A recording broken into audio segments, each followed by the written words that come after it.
Hello everyone and welcome to Perilous Paths here on GDQ Hotfix. My name is Cutie and we focus on adventurous and challenging speedruns here. Now before we talk about what's coming up, as always, we are the first show here on Mondays, so make sure you check out the full schedule for the week over at gdq.gg/hotfix. We got a lot of incredible stuff coming up throughout the week, but today is something very, very special. Today is the 20-year anniversary of Okami here on April 20th. This is like a once-in-a-lifetime event, 20 on 20.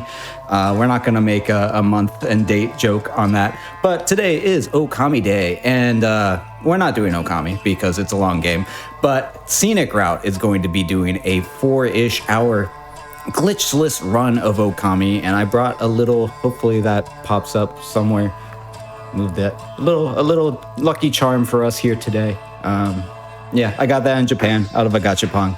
But let's talk about what we're doing here at Perilous Paths. So we are doing a little feed-in show to the Okami special, which is first up, we're going to do Muramasa Rebirth with Jupi and friends. And that we're focusing on the art style, the mythology, things that are Okami adjacent. And that game is actually released recently in April, about 17 years ago. So happy birthday to that game too.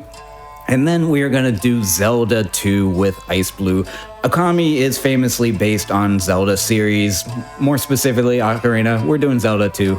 I don't care, same thing.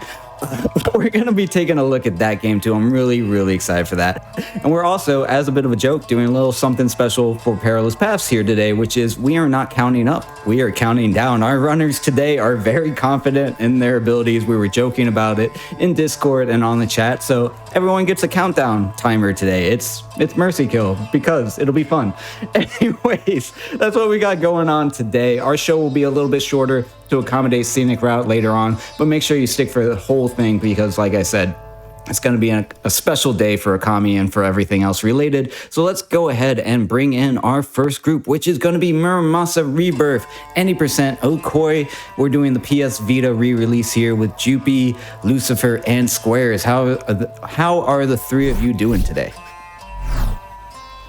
I'm doing good. Hi, everyone. Welcome to the Muramasa Rebirth. I'm JP, also known as Cute Fangies, and I'm really excited to show what is probably the game I'm most known for after something Yaz Rising terrible idea. So yeah, thank you, Cutie, for the introduction. I am accompanied by Lucifer 9783 and Squares. Introduce yourselves. Yeah, hi. I'm here to support GP on commentating this run because I've done comms for this run on pretty much every showcase GP has done. Too many showcases except for one, but we'll not get into that. Mm-hmm. Except for one. I was there for one. Yeah. I'm Squares. I've done commentary for this run before too for GP. I also really love this game, so I'm excited for everyone to see it if you've never seen it before. Yeah. It's a very cool game that I kind of picked up out of nowhere, and it's been 3 years now, and God, I destroyed that category. But yeah, so this is Muramasa Rebirth. This is the re-release of Muramasa the Demon Blade that was released on the Wii. Got a Wii U VC version, and then we got this PS Vita remake. So basically kind of the same game, but has a little few tweaks to the game. For example, one glitch that is very important in the main game got patched. Very funny to learn that very recently. But I'm going to be playing the DLC, which is why this game is played on a PS Vita. Technically a PS TV, but I'm not going to be fussy. Technically, the game plays the same no matter what, so yeah. You can see that, for example, I'm on the Genroku Legends menu. This is where the DLCs are, and we're gonna be going into those. Alright. Vanillaware 2013. If you think about it, Vita TV is kind of just a Vita without a screen anyway. To be honest, or a back touchpad. If you're using the Japanese name of the PS TV, yes, it's basically the same thing. All right, so we're gonna make a new game. For unfortunate reasons, we're not gonna be playing on Fury because that would be extremely funny. But I have not trained to play this game with only 1 HP. So we're gonna go back to Legend because it's simpler, and this is kind of the difficulty I've been running for the past 4 years, 3-4 years, something like that. All right, so Legend, and we're gonna see all the DLC. We're gonna be playing Demon Cat. I am ready to go. Lucifer, do you want to count us down? All right then. Start the run in 3, 2, 1, go. Alrighty.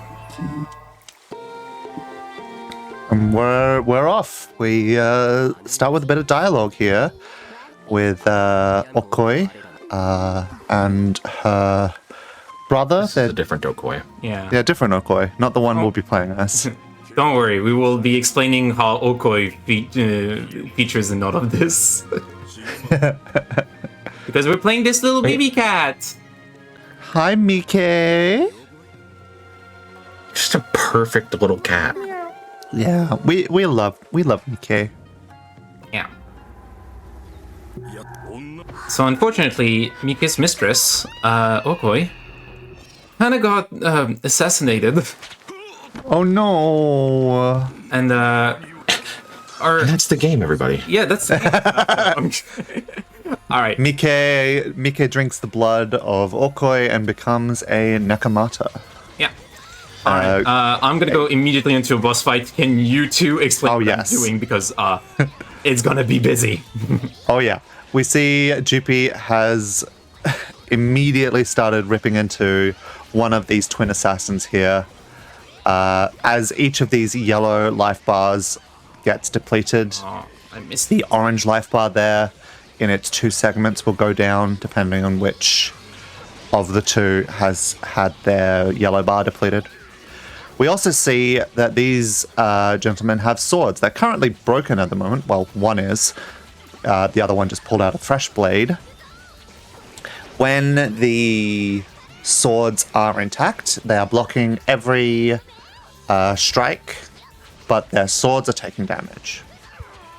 When the swords are depleted, they break, and they're no longer guarding. So we get to get in for some good damage. We also saw a level up there for GP from the spirits that these They don't want to behave today. that these guys drop on each of their bars being depleted. Yeah. Of note is that the sword breaking mechanic is actually kind of a thing that the player has also. Mm-hmm. In the main game, you have a set of 3 blades that you have to switch between as they sort of take damage or get used up doing special attacks. Mm-hmm. So, because we're not playing the main game and we're a cat instead, Mike, aka Okoi, has 3 forms. One of them is the demon cat form, where you're just a bunch of cats who form into a big cat head and breathe fire. And breathe cat fireballs. Well, it's not the strangest thing I've ever seen a cat spit up.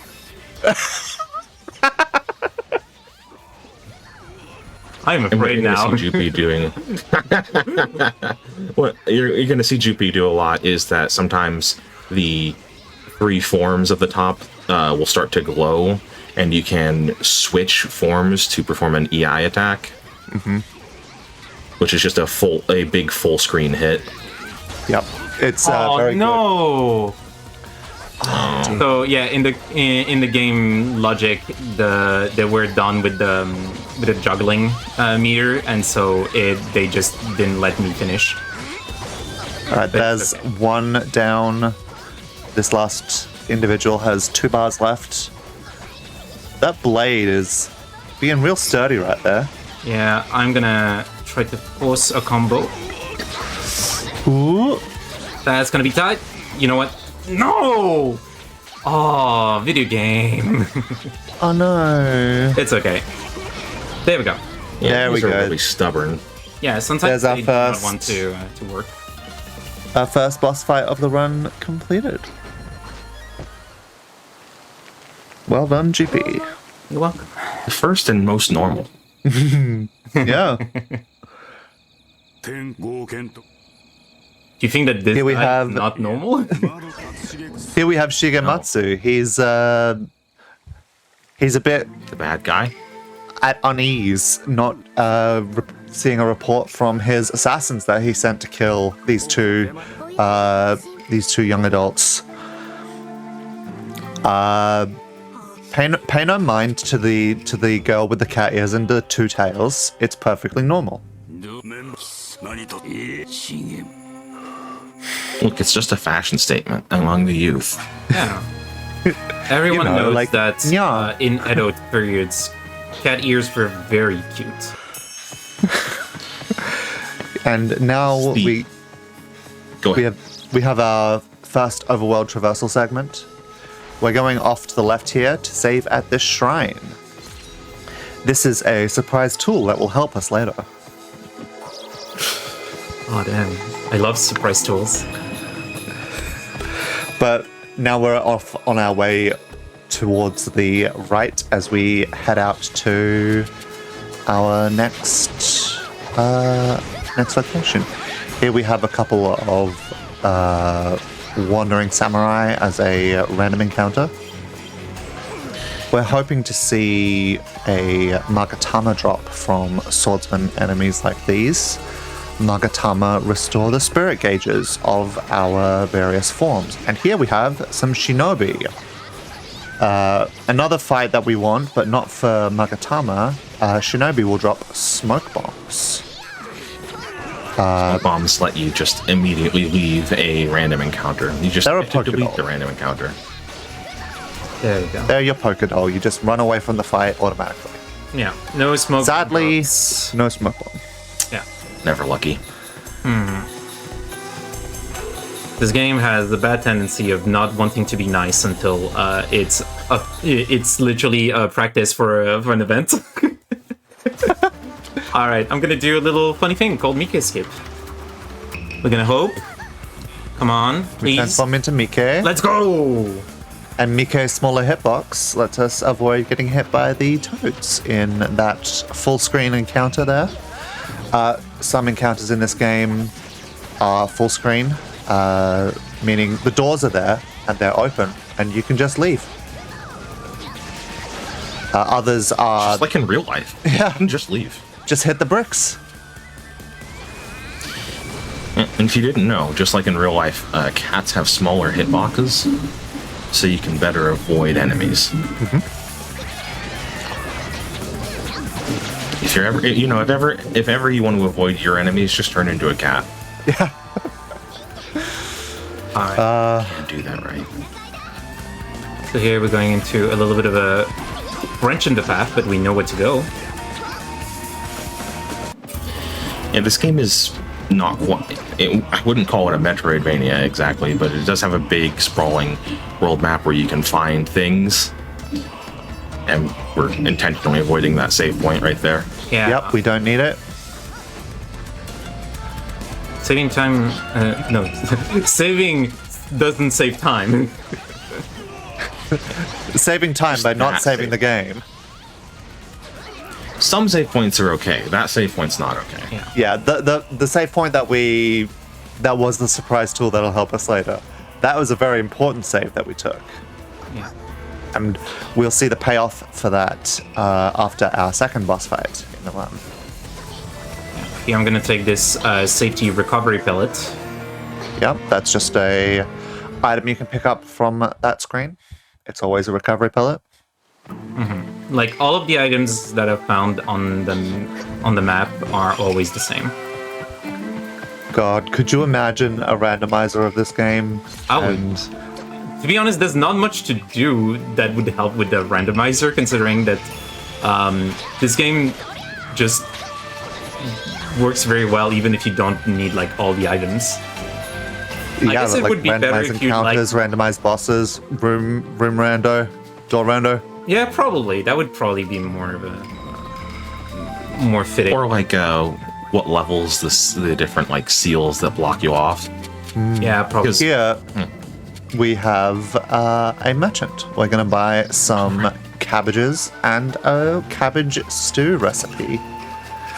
If you've ever played a Vanillaware game, you know what this very important thing is that you have to look at the very high-def food. Goodbye, cabbage stew. We love the cabbage stew. It's very tasty. It gives us a strength boost. And you can see with that strength boost, GP's AI attacks instantly break every blade on the screen. This is a very powerful tool, and we bought a very specific amount of cabbages that'll last us through to the end of the run. Hopefully. Alright. More samurai. Even if we don't have the AI attack, we do lots of damage.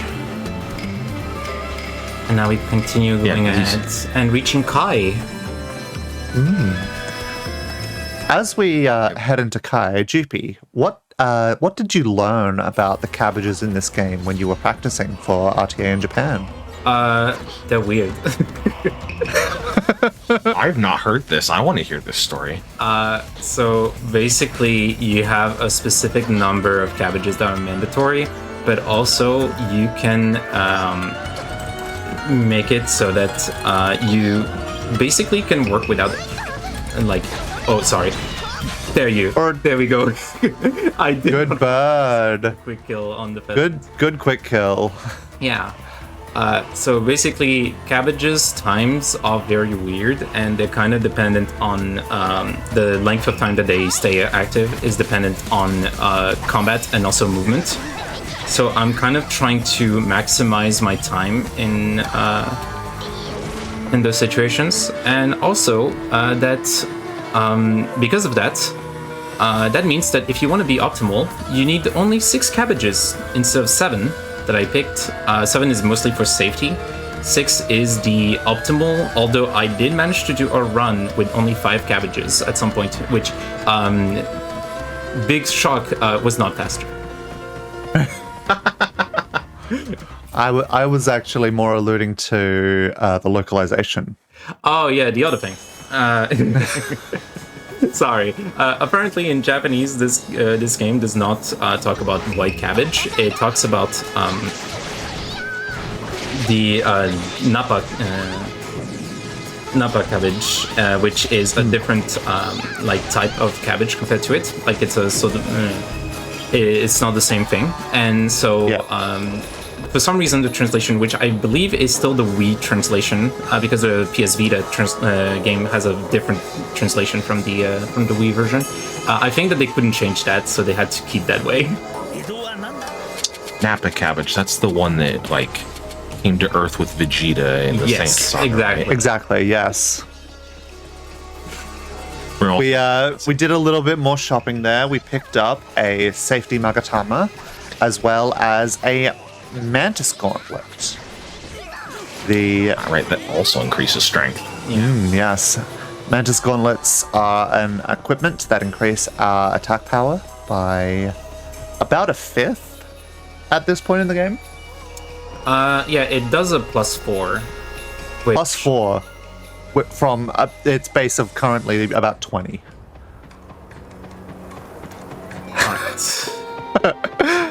People in the chat learning that the Saiyans are named after vegetables. Wonderful. Oh no, that is literally... Oh, not these guys. Oh, the woolly eyeballs. Yeah, so those guys have very low health, but also they're very numerous. I'm glad that the eye attack came in very quickly after that, but...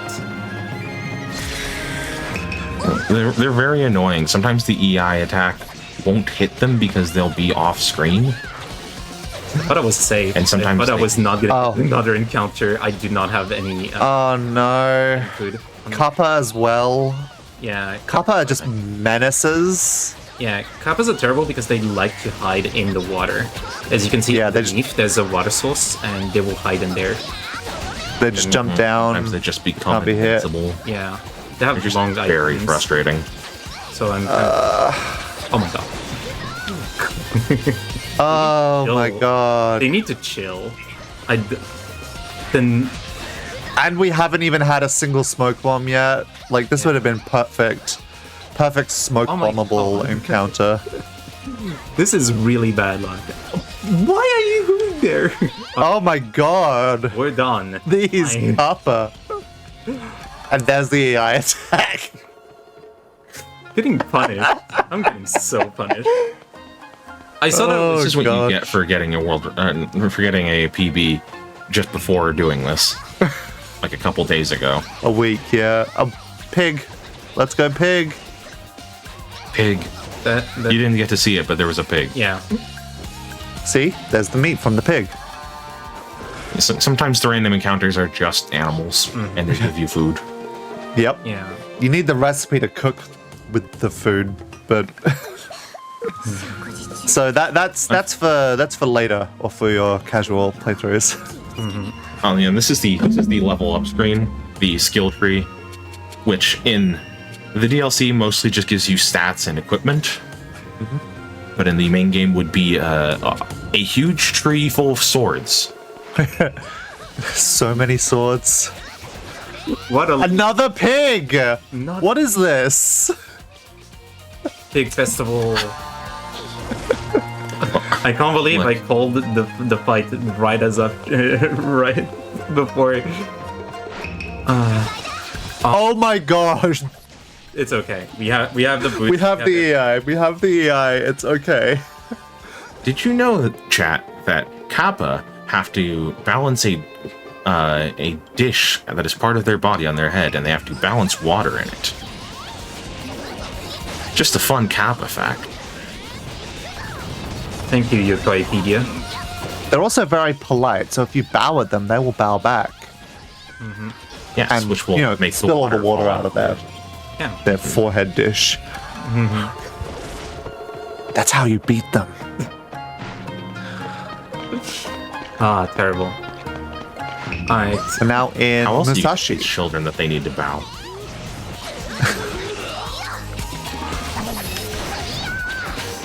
These guys are monks. Yeah, Yep. those are just monks that are that have decided to be mean to you. I don't have any fun facts about these ones. No. They might know what Okoi is. Maybe? I don't know who Okoi is outside of being a young lady who just decided to bring this teapot to Lord Funakama. She's a nice girl. Yeah. Yeah. Just doing a nice errand for her dad. Yeah. Before anyone gets excited, I don't have any other yokai facts prepared. I was excited for those. Okay. Those. Oh, this is a rare pattern. This is really rare.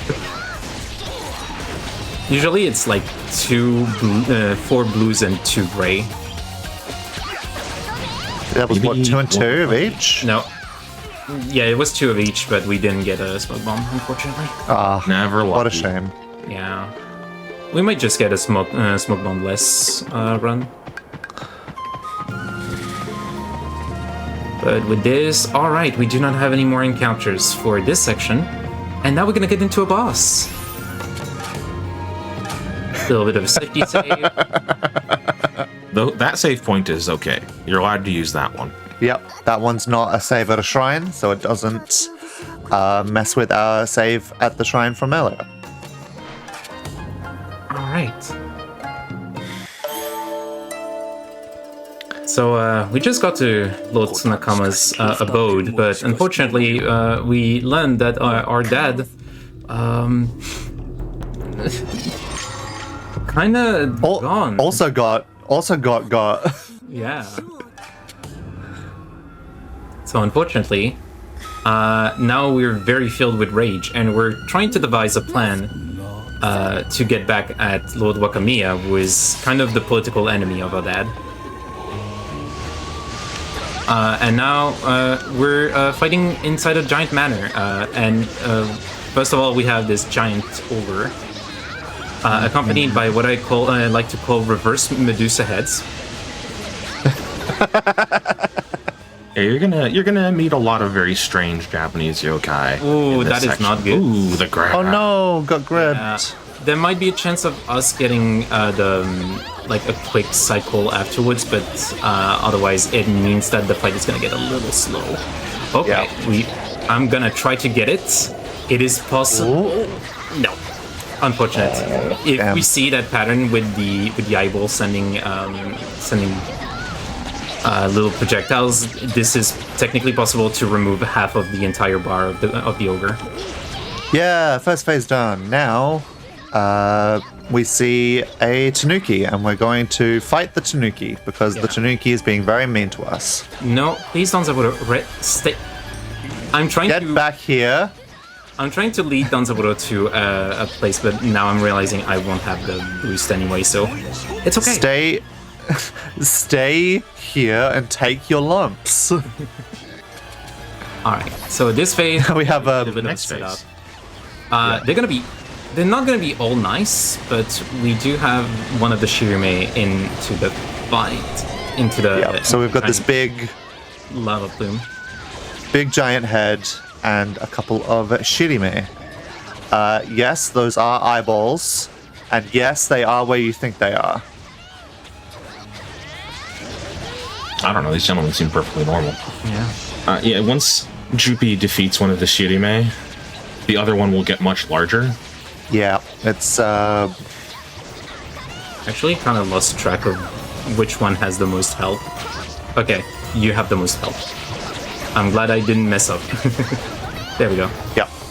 So when there is one enemy remaining of these Shirime, its current yellow life bar will refill and it will also grow in size. So we want to make sure GP's down to its last bar before the rest of them go away.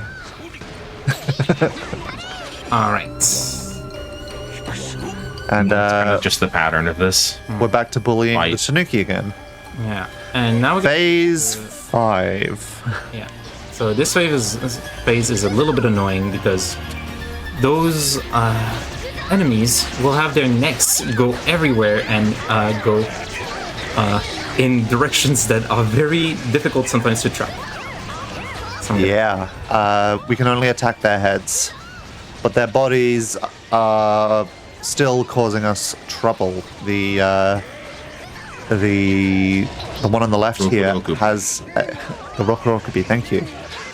The left one here has a giant club that is being slammed into the ground, and that is making huge shockwaves that, if they hit Okoi, do a lot of nice. damage to the spirit gauge. And we much prefer fighting with Okoi rather than Mike, because Okoi's attacks just work a bit better for the speedrun.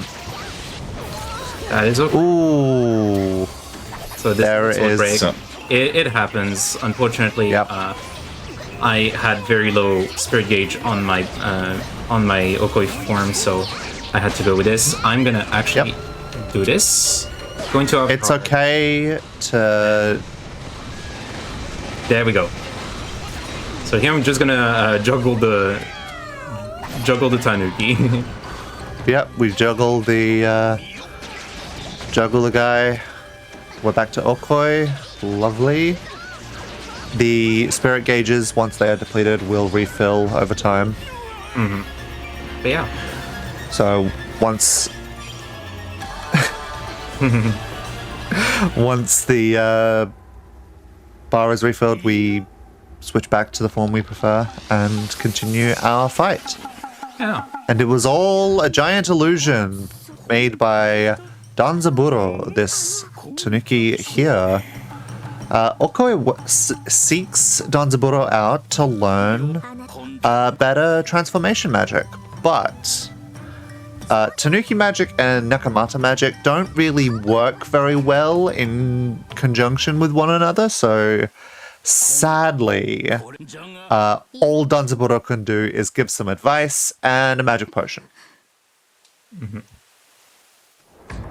Danzaburo, by the way, has a Wikipedia page for the actual mythical creature. that this is based off of. Yeah. I just wanted to point that out in case you see any of this and you go, wow, that's so weird. No, a lot of this is literally just from just folklore. Japanese folklore and yokai. Yeah.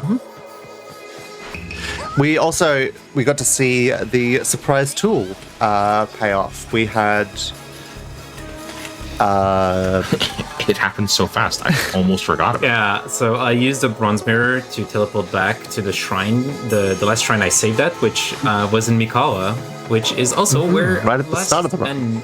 or next and last zone is located. So imagine the length of time it took us between boss 1 and boss 2, and then add that to this segment, and that's how much time we saved on using the bronze mirror. Yeah. All right. Danzaburo is also in Smite, did you know? Really? Yeah. I'm letting They'll just put anyone in Smite these days. Wow. Yeah. Oh, let's go. We finally got Smoke bomb. Let's go. Also, they've been terrible. It's okay. Sorry, that's just like a thing I found out like the last time I did commentary for this game, and I've been dying to have a reason to bring it up. I am happy for you. I'm gonna quickly do this, where I'm gonna do this, because otherwise, it's gonna Whip be the slow smoke bomb. switch to the smoke bomb, which I'm gonna use immediately because I do not want to deal with those Tengu when I don't have Okoi ready. Yeah. So gonna be collecting some souls. Souls do help with restoring the spirit gauge? restoring the spirit gauge, so it's very important. Here, I'm glad I dodged this. I did not want to take damage. It's also to note that when you have a soul break, sometimes the encounter rate lowers. Oh, now I'm regretting. Welcome to Frog. The frogs are one of the toughest enemies. They have the most HP out of the base encounters, so a little bit unlucky, but we'll make it work. Yeah. So can't they poison you? They can poison you, yes. They have a bile shot. Oh. I couldn't see it. It was off screen. Oh no. We've been talking a lot. thing you're not going to see in this. Go ahead. We've been talking a lot about random encounters, smoke bombs to get out of them, etc. But I also noticed that you're leveling up. How much does EXP routing play into this? None at all. Okay. Despite being an RPG, the RPG section of the game, not that prevalent. Is it only like Weird. your max health that changes on a level up? Yeah. There is also a little bit of stats that move, but technically, like, all the bosses, all the boss stats also move with yours. Okay. I didn't know that, actually. Yeah. No matter which boss you do at which level, you will be at the same, like, equivalent situation. Okay. You see, this just goes to show that this game would have a really good randomizer if it existed. If someone can hack a PS Vita, call me up.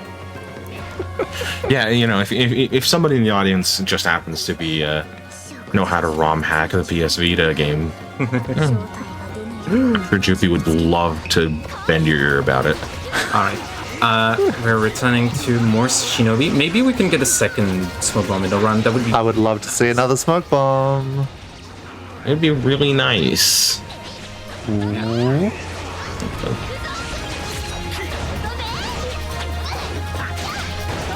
All right. Nothing. Sadly, no.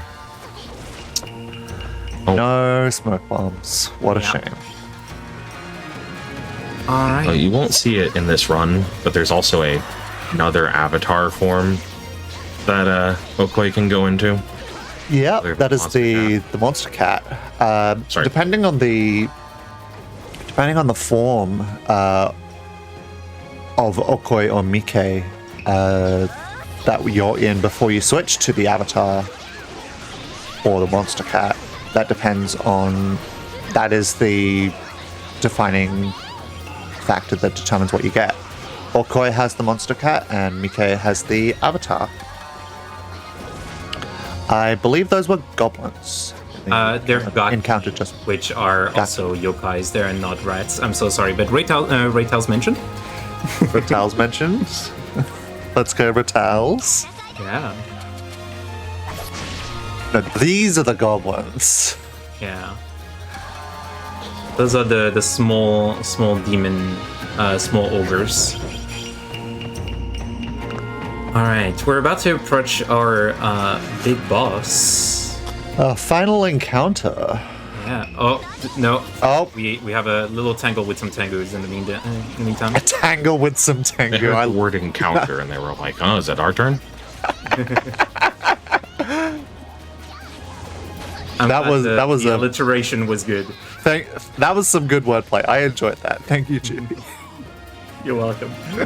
All right.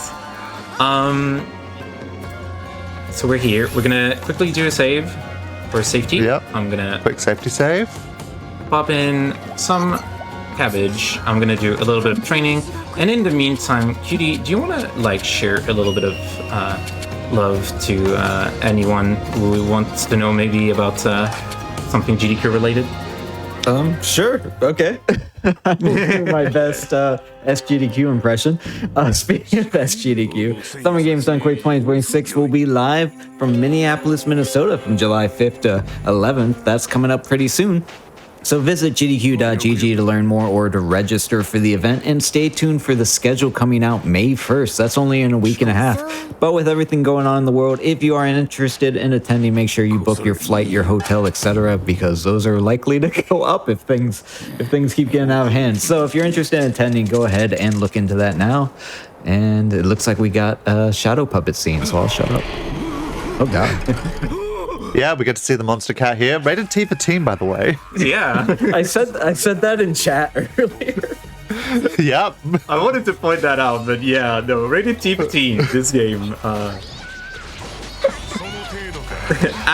Yeah. On moments where someone defeats them. Shigematsu's master, the Lord Wakamiya, thinks Orkoi is very pretty and decides to take her to bed. And Orkoi is not having that. So here, because Orkoi is just very, very angry at the moment. yeah, I'm gonna focus here. As you can see, as she's yeah, putting the hurt on Shigematsu here.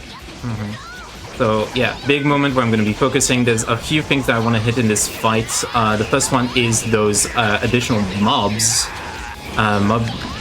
things. Yep. I'm going to be basically kind of trying to defeat them immediately, and so I need to be aware. And also break that blade very fast. While I'm busy attacking, can you explain why Shigematsu, despite having a blade, still bleeds? Yeah, Shigematsu is a very attack-focused swordsman. So while he is guarding attacks, he's only guarding attacks from the front while his blade is intact. So GP is able to get behind him. Oh no! It's staying in the corner. So it's fine. Yeah, so this is one of the reinforcement waves that Shigematsu will call. GP is saving her EI attacks for when they're all on screen to hopefully break all of their blades. Sadly, she missed the timing on that, so some of them remained intact. And Shigematsu likes to run away like a scared little baby when he calls his reinforcements, because he is ultimately a coward. I just thought maybe he was afraid of women. I would much rather pay assassins to kill people rather than face them in honorable combat. Okay, I got lucky that the eye attack literally came in just before. Yeah, that was good timing on the AI. Popping the avatar, so. Yeah. We can save avatar for damage. For damage. blade breaking. Yep. So yeah, now all the reinforcement waves are done, and I can just destroy Shigematsu with the power of anime and God on my side. He's only got 2 waves of reinforcements. We've killed all of the men. Now the last. Yeah. To note, on Musso, this does not make sense because he kind of has like 11 bars of health. But in Chaos and Fury, so Shiguri, I forgot the name of Chaos. It's okay. It doesn't really matter. He only has like 3 or 4 life bars, and so those are actually timed to be very dangerous around him, and it makes the fun last a little longer. All right, I'm dodging all of those attacks. I'm surprised I have not gotten into a blend. Yeah, no, you've been doing well on dodging those big orb slash things. Yeah. Also to note, the timer will end when Shigematsu is defeated, when the final yellow health bar is depleted and the game slows down as his body sort of flies up and falls to the ground. Yeah. So here, I'm gonna just... Yeah, just blast him. He's invincible during this section. But now, fireballs. Alright, we're almost there. It's gonna be a little tight. Desperation attack against desperation attack right now. I'm not that And desperate. And time. Yeah. Well done. Good job, GP. 30. You got like 4 minutes left. You're good. No, yeah. Not even 35. close. Yeah. I know what you could spend 4 minutes doing. Yeah, I have a plan. But yeah, no, to be honest, like, I Pv'd this game, like, very recently. I got a 32-44. No, 33. And, like, it's already incredible that I've gotten to that point because this game does not want to play nice with RNG, so I am... A 35-45 is literally in sort of the sweet spot that I like to showcase, so I'm very happy. 35:45.36 is your final I've seen the time. message. Thank you, You're right. Ray, in the chat. Yeah. Doing an awesome job producing for us today. Yeah. In the meantime, while I go search for a little surprise, Lucifer, Squares, do you wanna do a quick shout out? Yeah, hi. I'm Lucifer9783. I stream 3 times a week at twitch.tv/Lucifer9783. I mostly do speedruns over the weekend, but on Mondays I do a bit of variety content. And yesterday for me, I was playing some unbeatable arcade mode and had a hell of a blast doing that. Squares? I'm Squares. I stream extremely infrequently, but sometimes I stream at twitch.tv/Squares. But And sometimes I don't have a lot to plug. I sometimes invite you to talk about the Mario 64 of lesbian hack and slashes. Yes, no. Sometimes that happens. Sometimes GP invites me to comment over streams, despite the fact that I sometimes just completely forget things. It's okay. You're very entertaining. Alrighty, to quickly explain, basically we went through the end of the first ending, second ending maybe one day. But yeah, basically we go around. Okoi, after defeating Wakamiya, is kind of still a little angry, and so she continues to defeat people until she finds the path of Jinkuro. Something, maybe the character that takes over Momohime in the actual original game. Maybe something to look forward to. I would love to learn Momohime one day. But yeah, and so she is kind of saddened because unfortunately her tails got cut as a result of that encounter. Now she lives a beautiful life, just being a neighborhood cat and doing some cat dances. Yeah, we love the cat dance. Let's see the cat dance. Yeah. There it is. Yeah, I always like this little scene. It's my favorite part of the run.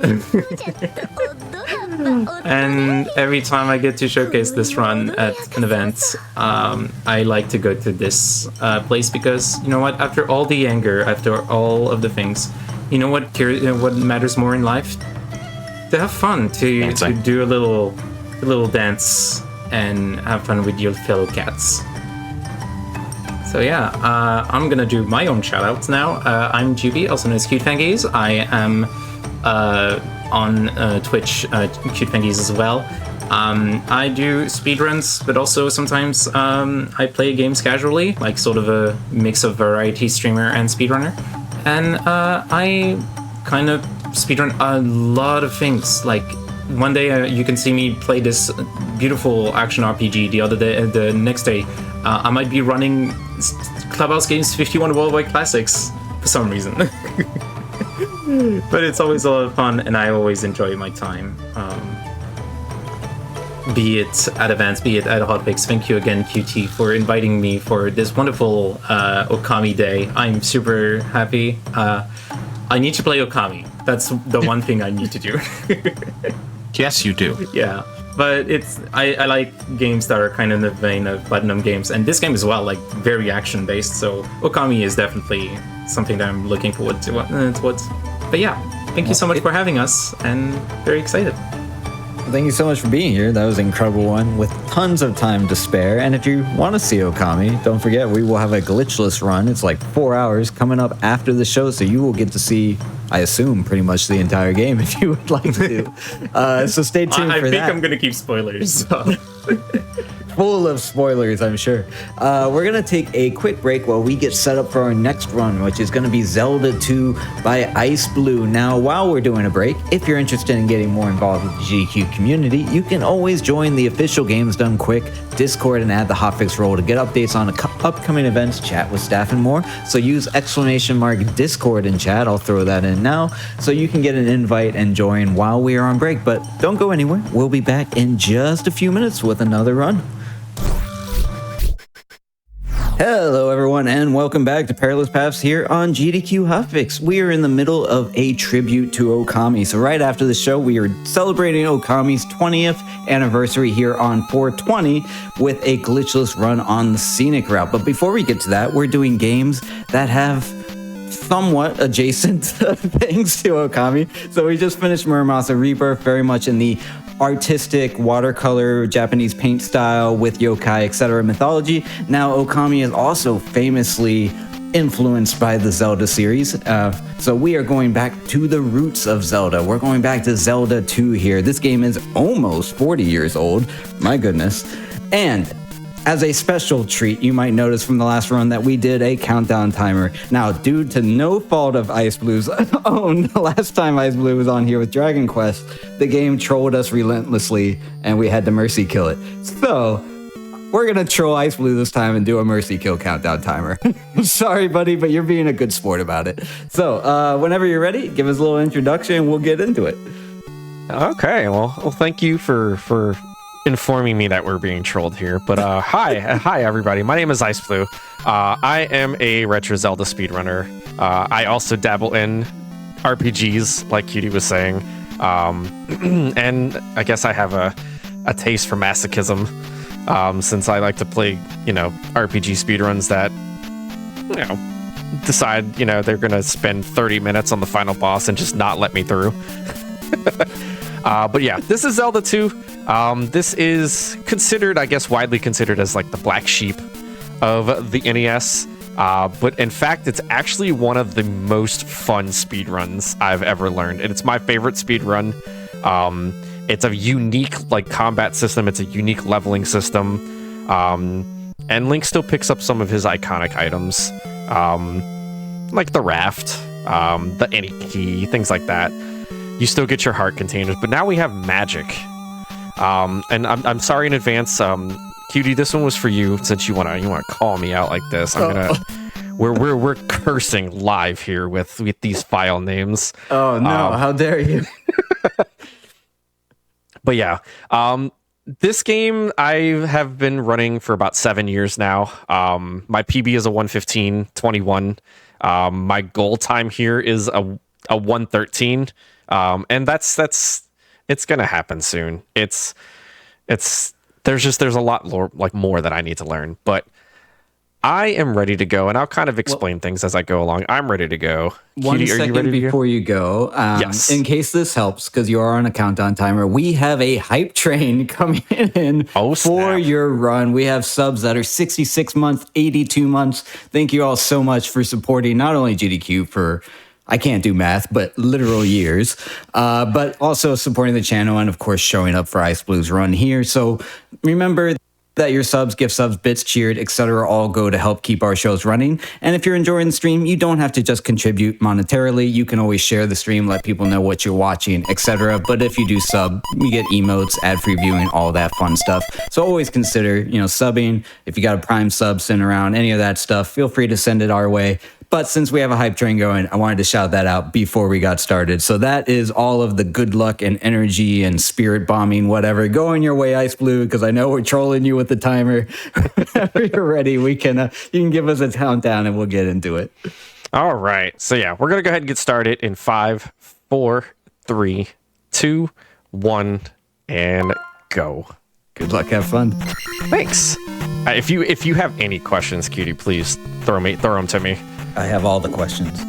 I have actually never played this game, by the way. So. You've never played this game. That's impressive. I have not. All right. So this game is it's a 2D side scroller. It's like a Metroidvania. And the goal here is to basically, gain XP, level up. And I got my 50 bag. I'm happy about that. That is a frame perfect trick, by the way. We actually manipulate the start of this run by staying on like an exact frame. We're able to manipulate that P bag drop. So normally the P bag drop is a 1 in 8, and then there's a 7 in 8 chance to get a blue magic jar. And we manipulate that to drop a P bag every single time, which awards us with 50 experience, which we need. We need a lot of experience in this run. Okay, so unlike the run we just had where experience doesn't matter at all, we are doing experience routing here. Yes, experience is very important because we need to level up our attack stat.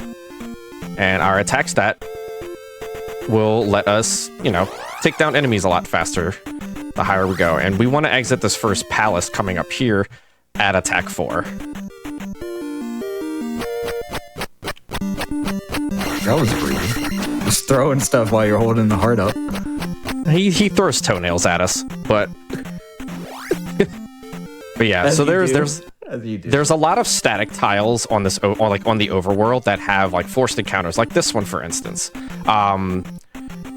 You saw me take like kind of like walk past like a group of like enemies on the overworld and I kind of like hesitated a little bit and took an encounter like right on a specific tile. Well, it was to skip that bubble screen going down towards the heart container. We manipulate a lot of these encounter skips and a lot of these encounter manipulations to skip certain like static tiles on the overworld.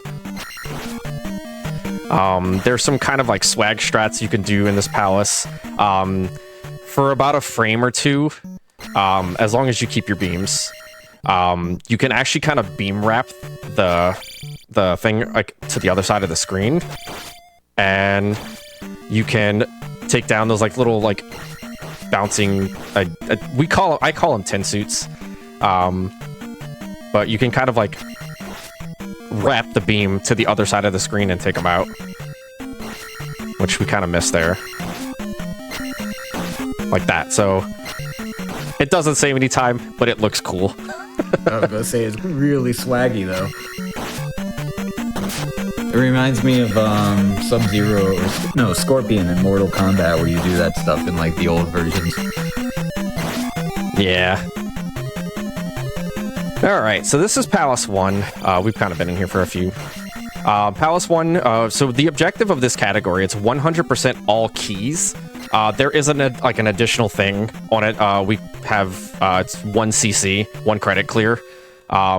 And I guess it's just kind of something that was just like grandfathered in from like the SDA ages.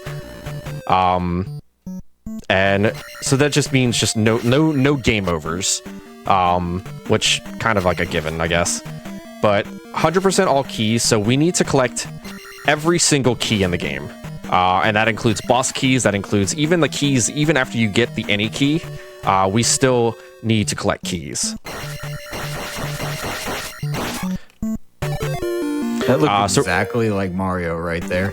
Jumping over like Bowser Jr. to grab the key. Yeah, so our objective here is to basically skip our level up. So we can skip level ups.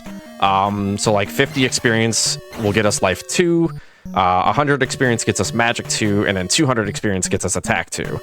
So we skip past all these level ups and we kind of stay at like the lowest life level and like magic levels. So we can kind of like rush our attack damage up. Just because we, want to do more damage. That stab on the left wall there was a manipulation there to manipulate the positioning of these bubbles. Please don't ask me why it does that. I don't know. It just does. Moving Link's position, like when he's going down an elevator, kind of like sets up like a different positioning for enemies on the next screen. That bridge gave me serious anxiety. I wasn't sure at what point in the animation you fall, so I was terrified the entire time. It's a crumble bridge, it's fine. Just don't stand in place.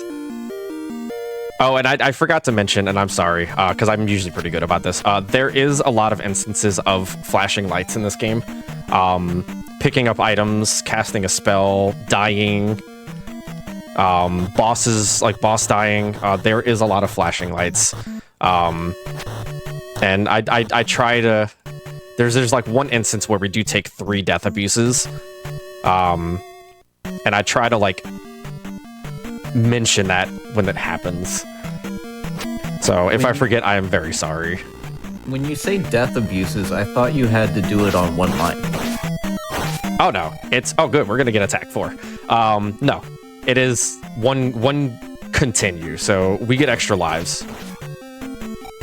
By the way, that P bag there was also manipulated. I exit the elevator on a very specific frame, and I kill the Stalfos on a very specific frame, and it guarantees a 200 bag. But this game has some of the most, like, fluid and, like, very, very precise, like... What's the word I'm thinking of here? It's, like... There's no input lag in this game. Like, if you think there's, like, any type of input lag or, like, the game ate your inputs, I will happily tell you that is on you. This game does not drop inputs. It's actually really, really well coded. And things just... Ooh, home run. Things like... You don't experience that kind of stuff. That was Horsehead. 8 shots to the face with attack 3.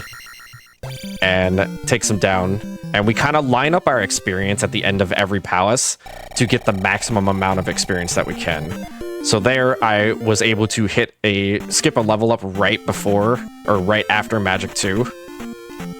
Or Magic 1, which set me up for the level up off the gem. And whenever you toss a gem in this game into like one of those little obelisks, the game will dump experience into your XP bar until it reaches the next level up. So we kind of line up our experience in a way to where we maximize the most amount of experience out of each palace that we defeat, and we're able to maximize our attack stat. So the item at Palace 1, and that's like traditional like Zelda standard, there's items in every palace. And we're able to, we have to pick up these items. They're required for the category. But the item that we picked up in Palace 1 was the candle. And I always make a little joke. I'm like, yo, the candle just changes the palette from blue to, kind of orange.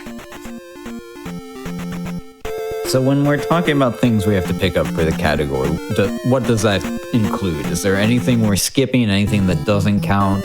Any nuance to that? Not really any nuance. We have to pick up every item. There's an item catalog in your pause menu. We have to pick up every spell in the game. We have to pick up every heart container, every magic jar. The only thing that we really don't have to pick up is like all the like experience bags that are spread out through like all the different caves. We don't need to pick those up. We don't need to pick up like all the 1-ups. We don't need to pick up like max out our stats.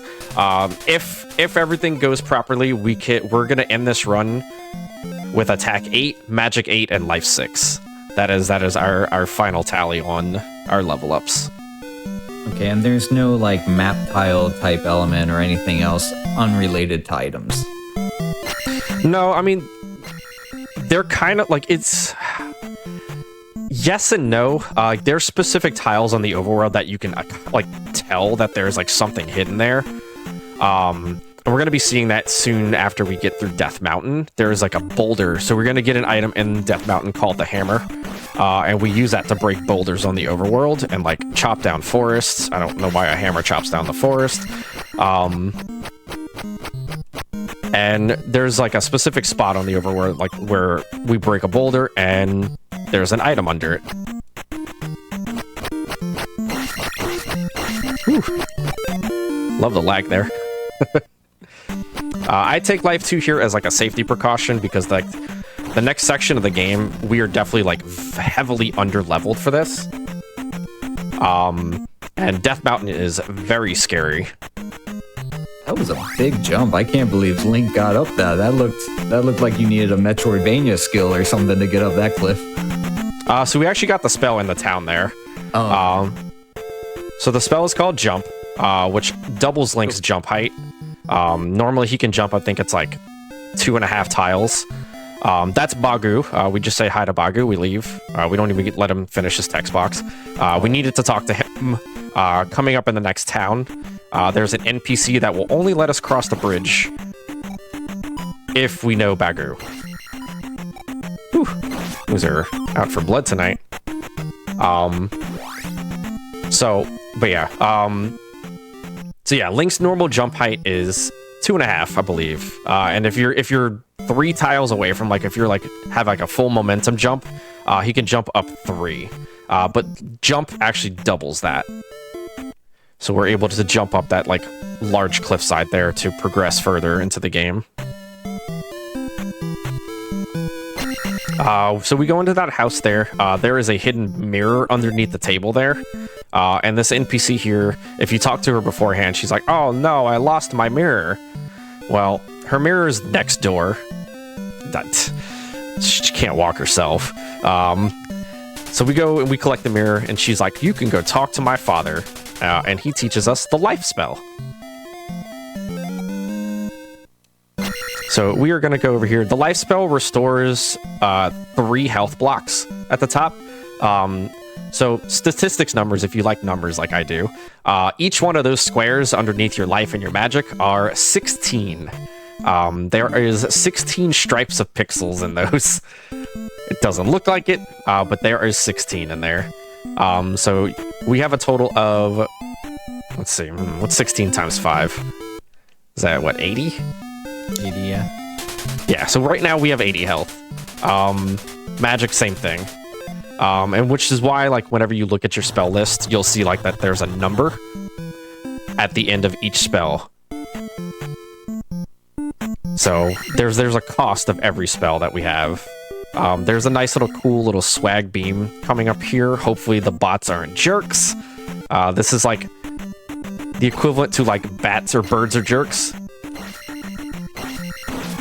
And I'm loving that I'm landing all the little swag hits here. That's really, really cool. It's very satisfying.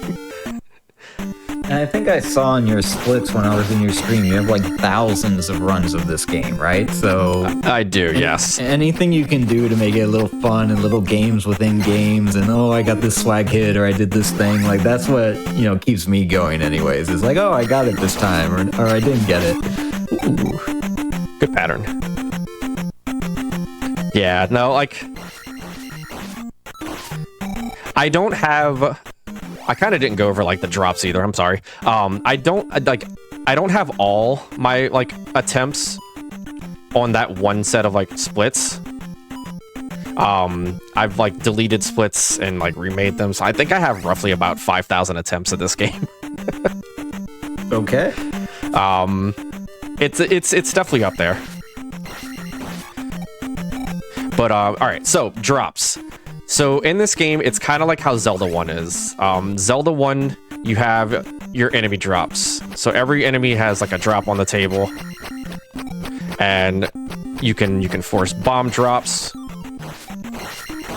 and you get rupee drops, things like that. Well, this game is a little bit different. Every 6 enemies, and that could be on the smaller. So there's 2 subsets of enemies. Ow. 2 subsets of enemies. They have the smaller enemies, which are like these bots here, or these bits. And then there's the larger enemy group. Those Dairas, the ones that are swinging axes, are considered larger. Oh, I don't want another bag. These are larger enemies. So every 6 enemies, a drop will happen. And it's going to either be a jar, or it's going to be an experience bag. And depending on which subset of enemy you're killing, will determine how much the experience is for each like the bag. So smaller groups will drop 50, and they drop a blue jar. Unfortunate. A blue jar will restore 16 magic, and then 50 experience. Larger enemy groups like these will drop a red jar, which fully restores your magic, or a 200 bag. Well, that guy was a jerk. He just kind of slowly slid forward and kept doing out the spikes. I love how these just run up with one arm. Just one arm swinging. There's a jar. All right. I'm gonna refresh. Cast that. Switch the jump. So this is kind of like a little dangerous little thing. I like going fast here. It's kind of what we do around here. Yeah, it's very dangerous, and I normally we're gonna wait. Yep, he moved very quickly, so I have a command in my channel, and it's unfortunately it's vulgar, so I can't repeat it. But the command is ! the enemy name, and it just says stop knocking me into the lava. It had no sense of self-preservation either. It just yeeted itself right off the edge. Yeah, no, that thing will just jump to its doom if it so pleases. All right, so this is the thing I was saying like about before. So yeah, that boulder there kind of indicates that hey, there's a hidden item there. We're just gonna do this. This is the safer strat. Normally, the strat here is to kind of like encounter manipulate, and it's an audio cue. Or you could just enter the cave and just keep resetting the encounters, because the encounters actually spawn on a very specific like audio note or like a frame. So you can kind of like manipulate how like encounters are, and we're able to kind of like sort of manipulate how encounters move on the overworld, and how they spawn. And like depending on like which tile they spawn on will also determine like how far away from Link that they will be. Oh, didn't get the loader. This next screen is kind of a little dangerous. There's a bubble. There's some bubbles, which we hate bubbles in this game. And then there's this jerk. That guy, that Daira, the red Daira, at life 2 does so much damage. Like, I think if it hits you with an axe, it does like almost 3 bars of health. Okay, and if I remember the math, 3 times 16, that's... Oh, 48. Yeah, there, 48. We're brave. We do math on stream here. The real Perilous Path. Look, as a retro Zelda runner, like, you have to do math. Like, Zelda 1, like, the whole, like, the 10th enemy has the bomb, so, like, you have to count, and it's really, really, like... really difficult to do mid-run. In this game, we also count in this game, but it's not as demanding as like counting in Zelda 1. Missed my double stab there. How dare you? Just gonna pick up that medicine of life. That is going to be needed for the next town where we get our fairy spell, but we're also going to be picking up one of the most broken like Zelda abilities ever invented in this game and future games. If you've played Smash Brothers, you know. Okay. It is the down stab ability. And the reason that it is very broken in this game, I will show you in Palace 3. Enemies don't have iframes in this game. It looks like they have iframes, but they don't. And there's certain enemies that are like protecting like the item rooms in palaces that you can just kind of jump into their hitbox, and the game will let you mash down. And each time you mash down, every single down input, if you jump into like something's hitbox, will count as a hit. So we're able to kind of jump into an enemy's hitbox in like kind of like closed off hallways and just kind of mash down into them. And we call that a jackhammer. And these enemies will just melt. And the one enemy in particular it's a blue iron knuckle. And if you've played this game, for those who know, blue iron knuckles are kind of like the little sword guys that come and they stab. Well, this one throws sword beams at you. They do a lot of damage. It's the boss of Palace 3, except that one's riding a horse. And they do a lot of damage. They're jerks, everything. Well, we just jump into their hitbox and we just relentlessly press the down button and just proceed to just shred them and melt them. We're able to use that on some bosses too, like the boss of Palace 6. It looks like Volvagia, it's shaped like Volvagia, but his name is Barba. Sorry to say. This is the most overpowered spell in the game. It's a very expensive spell, and it will get you out of a bind, and it also saves us a ton of time. So whenever Link picks up anything, like any items, he holds them over his head, and he's like, da-da-da-da, and you know, it's like a 5-second wait or a 4-second wait. But by casting the fairy spell, we actually just remove that animation entirely. And we're able to just... Oh, okay.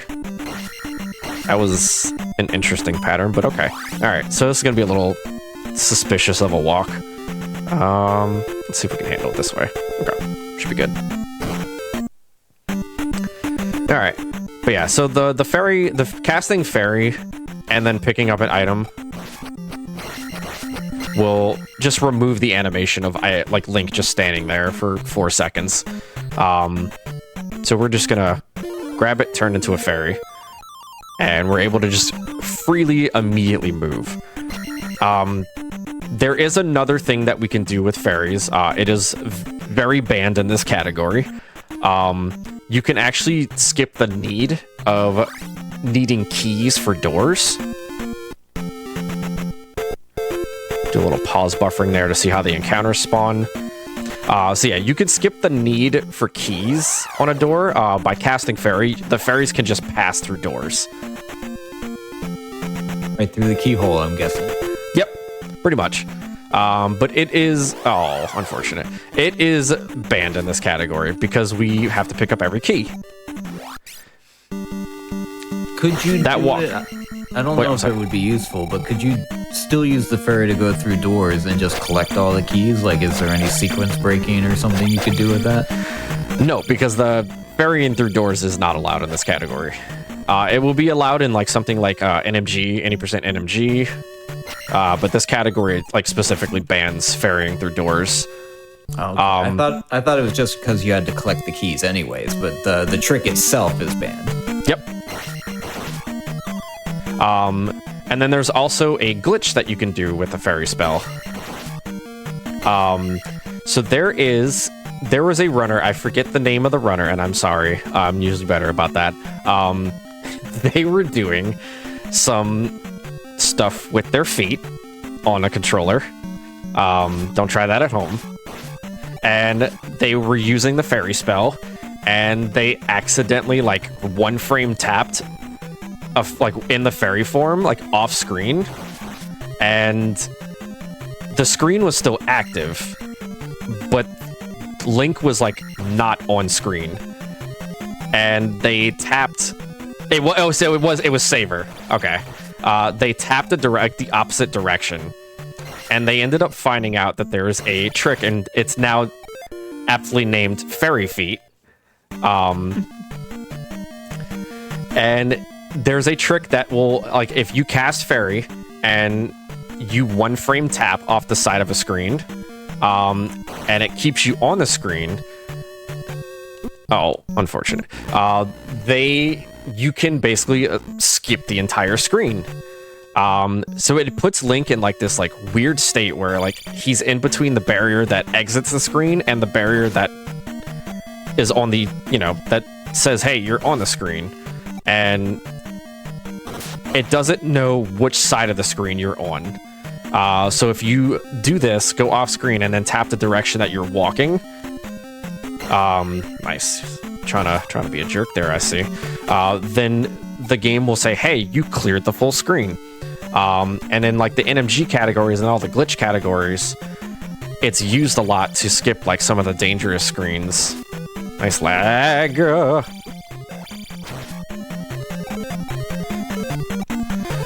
So we're able to skip like some of those like big dangerous screens because like we're like low stats in those categories. But unfortunately that is also banned because 100% all keys is technically considered a glitchless category. There is no cheating in this category.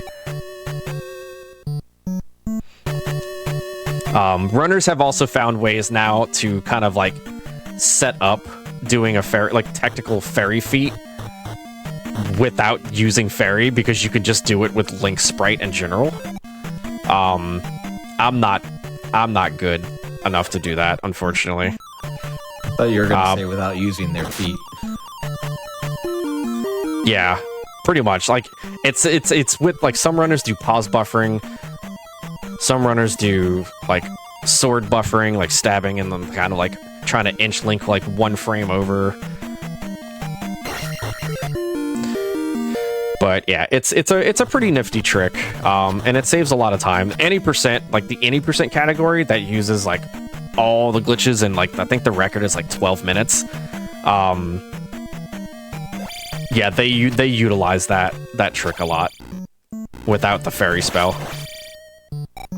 We were talking about this a little bit in the green room about the version differences. Is there any like major differences between like the Japanese and Western releases, and why do you prefer one over the other? So the FDS version, the Famicom Disk System version, actually is like, I wouldn't say it's a completely different game, but it's definitely like very different.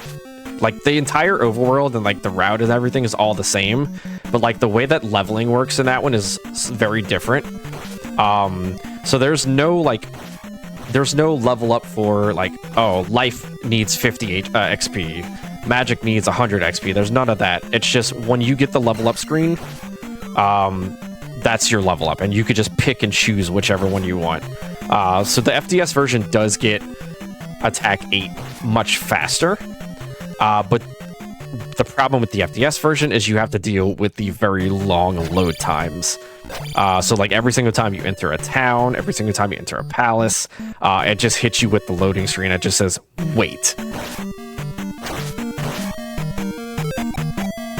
So it's a very, very different run. There's also different sound effects for things. I think the sound effect for like the sword like hitting like that is much louder and like jarring. And then they also added like the water actually moves in that game. Some bosses make sounds. Like Barber goes like wah.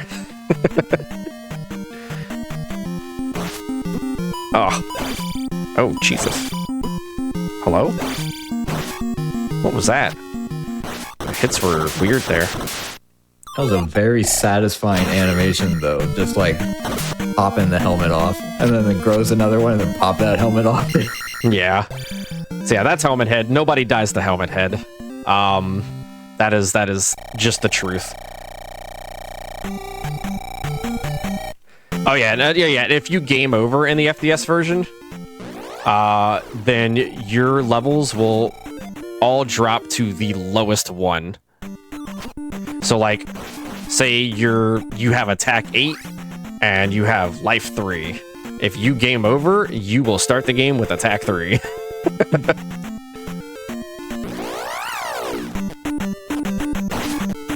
It is very mean. Alright, that walk is, unfortunately, it's just, you are throwing a dart at the wall and hoping that it sticks somewhere good. There's ways to set up that walk, but it involves you defeating Helmet Head fast, and my Helmet Head kill was not fast, so we just kind of got random walked all over the place there. So kind of didn't go over like the route here. So we skipped this town here to come pick up the shield spell. So it's actually about 4 seconds slower to come pick up the shield spell after Palace 2. But it sets up pretty much as long as you don't, mess up the walk. It sets up a guaranteed free walk all the way to the pitfall that brings you to Palace 3.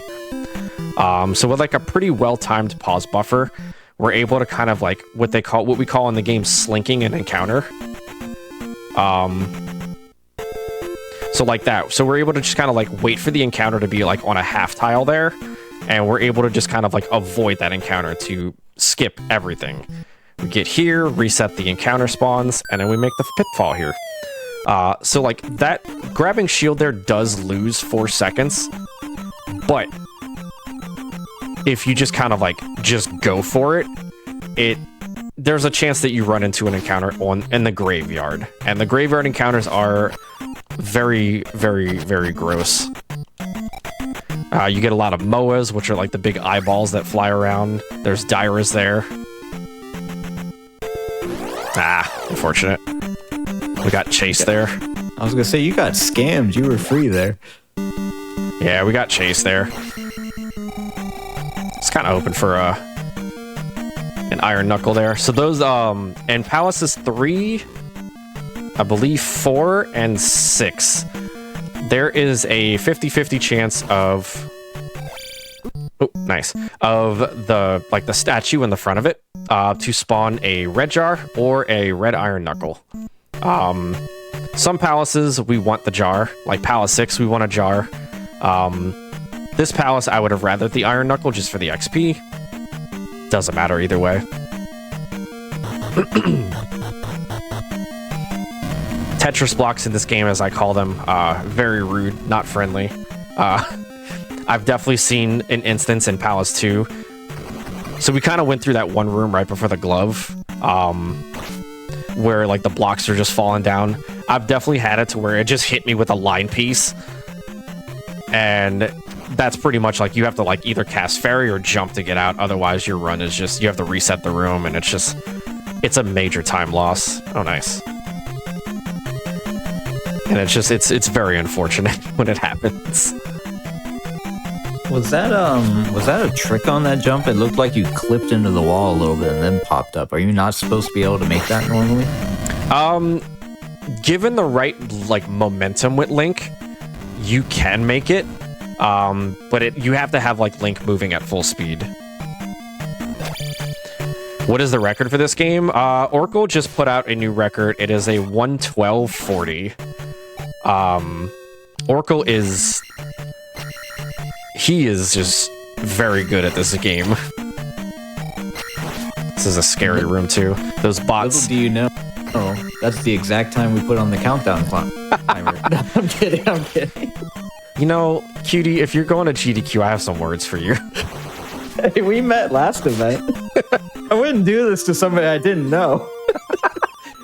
No, how can I believe that? Oh, by the way, that was the jackhammer that we just kind of melted that blue Iron Knuckle. Yeah, I just randomly send out emails. Hey, hop on my show. Let me troll you. I mean, After like that whole like Mario 64 session, I wouldn't put it past you. Yeah, that relay was something else. I almost wore that shirt today, actually. I'm grabbing this extra XP. All right, so at the end of this palace, we want to be at 399 experience. And the reason being, so we need to hit the level up that's going to be at the 700 mark. And the boss gives 300. So why 399? Because for some strange reason, I believe it's the horse. When you defeat Rebanak, he drops 300 experience, but the game awards you 301. And I think it's because of the horse exiting the screen as well. It counts the horse as 1. So it gives you 301 experience. But we should be good here. I don't think there's a drop coming. Yeah, no, we're good. Light, I'm gonna try and make you proud. I hope I don't miss this. This is like a new tech that was found. So we kind of store the sword beam there while it's off screen, and since it hits that one frame on the right side of the screen and it hits the iron knuckle, it just kind of stores like the beam explosion there, and it just stops that blue iron knuckle from doing anything.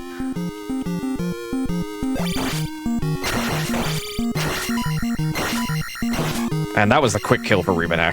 I do love these boss designs. I was not expecting, was that just a horse, or was that a floating unicorn coming in from off screen? It was a horse. That was a blue iron knuckle riding on a horse. Aptly named Rebanak. We got the quick kill, which I've been practicing every day. Oh, why? Trolled again. Unfortunate. But yeah, so the quick kill there, I was just taught this, I think like 2 weeks ago. Light taught me like the setup and everything, and sent me like videos and all this stuff. It was such a like satisfying learn, and it took me like an hour to get like the rhythm down and everything. But like by positioning at that point, we can kind of like downstab the horse as it enters, and then do like a double stab real quick, and then knock it off the horse, and then we just melt the boss. There's an even faster way to take down Rebanak, but I'm not that good. Not yet, at least.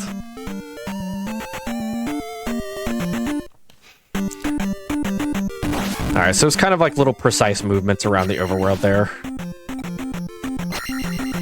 Just to kind of like avoid encounter spawns and make it to this cave without any kind of like unfortunate miss. Oh god.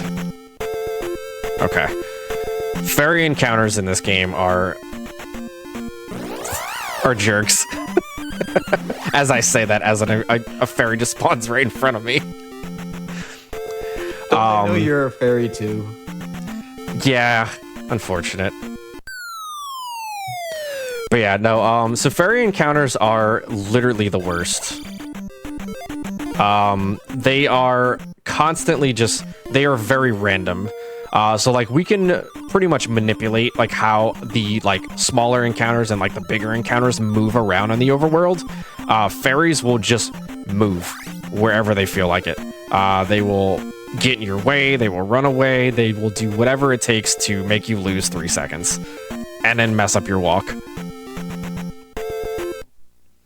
Alright, so we pick up this one up here. We're gonna kind of wait on the overworld here for an audio note. And we're gonna kind of move past this encounter, and this is called, this encounter walk here, that skips pretty much hopefully all the encounters, is called the Dazzle Walk, which was founded by a runner named, of course, Dazzle. And Dazzle found that walk to kind of make it to these 2 static forced encounter tiles here. And we take the encounters on this, like, on top of those, to kind of like avoid, because like the original screens are slightly longer, but they're also very dangerous. And there's an instant death lava pool in there that we want to avoid. And reset my fairy spell because we're going to play Santa Claus here and go down this chimney. I didn't say anything because you were talking about audio cues, but can we shout out the Tiny Link plushie that you picked up? More games need to do that. I love that. What play? This is Zelda II. This is on the NES, came out in 1987 for the Famicom Disk System and 1988 for the NES. Which in my opinion is... I'm a bit biased, but this game is better than Zelda 1. I can say that because I speedrun both of them. Is that only in the case of the speedruns, or do you think that it's better casually as well? Casually, this game is a nightmare. It's got very cryptic hints. You have to like actually actively talk to every NPC around to get certain hints, and they kind of like cryptically tell you that, oh, go see Bagu. He lives in a forest. And you're just like, okay, which one? There's like 300 forest tiles all over the place. So like there's a lot of like cryptic hints here in this game, and a lot of stuff that just doesn't get explained. Those stabs are intended, by the way. They set up this encounter walk here. So by doing that, it actually forces the encounters to walk directly into Link like that, which is what we want. And we're going to stab 3.5 times there to set up this next one. And this one, Light just taught me this one. Oh, dear. All right, well, I don't know what stabs we're at, so we're just going to stab one more time. I don't know how this walk is going to go. Okay, we might be on to something. We might be cooking. We're cooking the backup. Pause right here, and we're good. All right, cool. Light also taught me that, too. Light's been a godsend with teaching me all these new strats, and it's been so like satisfying to like learn all these new like strats, because like I used to struggle really bad like with that walk all the way to Maze Island. And chat says you have to stab under a table for an item. Yeah, that was the mirror in Saria. All right, we already did that one. Okay, I was gonna look forward to it. Sorry, you were talking about Light. But yeah, no, Light has been doing the Lord's work with teaching all these big advanced strats, and Light is like, if you have questions about learning this game, Light would be the first person I would send anyone to. The community itself, phenomenal. There's so many different resources. There's so many like friendly people there that are so willing to help people get into the speedrun. And just everybody's just a gem. Like Trav in chat, Light. Trying to see if there's like anybody else in here. There's just so many people that are just so willing. Like come speedrun our silly little Metroidvania black sheep. It's so good. This is Palace 4. This is the palace that I am currently learning. There is a manipulation for the boss of this palace that I am currently learning. So normally if you walk into the boss room, Karak, which is a giant red wizrobe, the only way to defeat him is by casting the reflect spell, which will reflect wizrobe beams back at, you know. Oh, by the way, big flashing lights warning on this screen. When we take a death, we're gonna take a bath here. But yeah, so Karak will basically spawn, and he spawns randomly around the room, and he will just fire beams, and you have to reflect them. And he stays spawned on the screen for about 1 second until he disappears and spawns in another spot. So we've determined that if you just kind of walk into the room and you just take your chances and pray, there is, I believe, 128 different... Don't take a level up on that. 128 different patterns that you can get. But there is now a manipulation that if you kind of walk into the room and exit very quickly, and then re-enter the room after a sword stab, you drop it from 128 patterns to 8. So there is a lot of like stuff that I'm trying to learn, and like you have to kind of like pause buffer it to know like which pattern you're on. And I've learned 5 of the patterns. Flashing lights warning on this screen as well. We're gonna take life 4 here.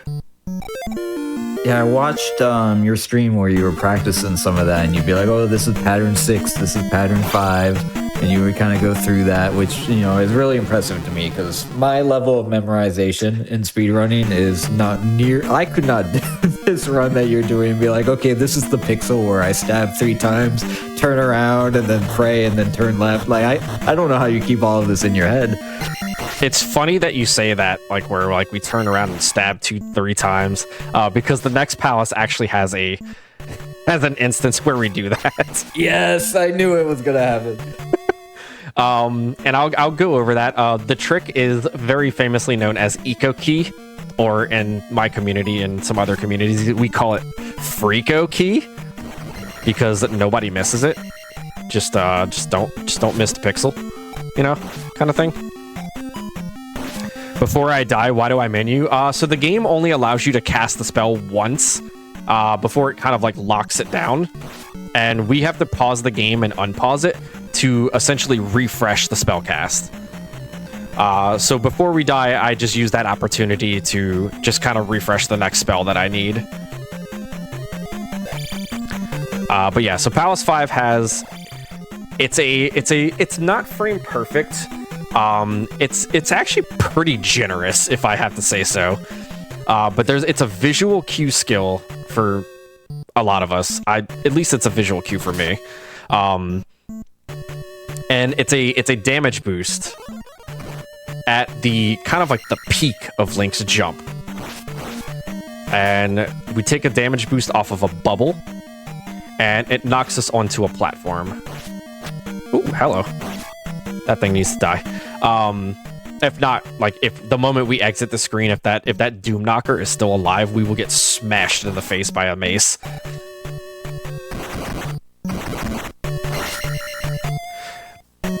But yeah. So we're going to refresh the jump spell again here, because we need to jump one more time. We have another Death Abyss coming up. And the reason that we take these Death Abysses here is because it's faster to exit the room that way, and B, it's a very convenient magic refill, which this palace is a very like magic resource, like a very heavy resource like use. Flashing lights warning one more time in this palace, as we will take our final Death Abyss of the run. Hopefully, you know, unless something, you know, miraculously kills me. It's nice of those floating heads to always appear in the exact same pattern. That's very convenient. Yeah. Okay, we got the slow pattern there. Get him out of here, get him out of here, get him out of here. I would say I would try the manipulation, but I only honestly remember pattern 7 and pattern 8. Like off the top of the dome. And pattern 7 and pattern 8 have very similar Karok spawns. Is there a way to replenish lives? Getting a game over will give you 3 lives. But also there's like 1-ups that are like littered all over like the overworld. We have someone in chat talking about how they like glitchless runs. Well, if glitchless runs are for you, don't forget we have Scenic Route after the show, which is always glitchless runs. But today in particular, they're doing Okami's 20-year anniversary here on 420. There's lots of 20s. There's a 4. It's a fun time. It's a great day. So if you're interested in glitchless runs, we're going to have more of that coming up. All right, so welcome to the vanilla way to fight Karok here. We just kind of sit in the left side of the screen and just pray that he spawns into the beams and dies. Seems to have worked out. Yeah, it was very slow though, unfortunately. Don't tell us that. None of us know. Sorry, that was super fast, record pace, by the way. You should be like, that's exactly how it went in my PB. Honestly, it does, because I have like a 15-second time save there. So you may have seen like me kind of like menu my to like a different spell during like the fanfare there.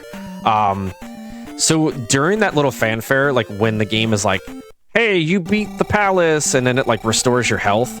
So like if you pause the game there and like you're able to just kind of like menu stuff and like it doesn't slow down. So like there's a specific time limit that will play from fanfare to where it restores health. And even if you like menu to another spell there, it doesn't like add to that. So we're able to use that to kind of like set up our next menu here. I'm going to focus. And that is Eco Key, which is such a satisfying trick to land. Vanilla, you have to cast Fairy, go all the way up, all the way around, and then go back, re-enter the screen to grab that key. But with a crouch, two like well-timed crouch stabs there, and a very kind of like almost precise jump, we're able to damage boost off the kind of like the very top of the bubble, and get knocked up onto that platform, grab the key, and not have to re-enter the screen. And that is why we call it the Freako Key.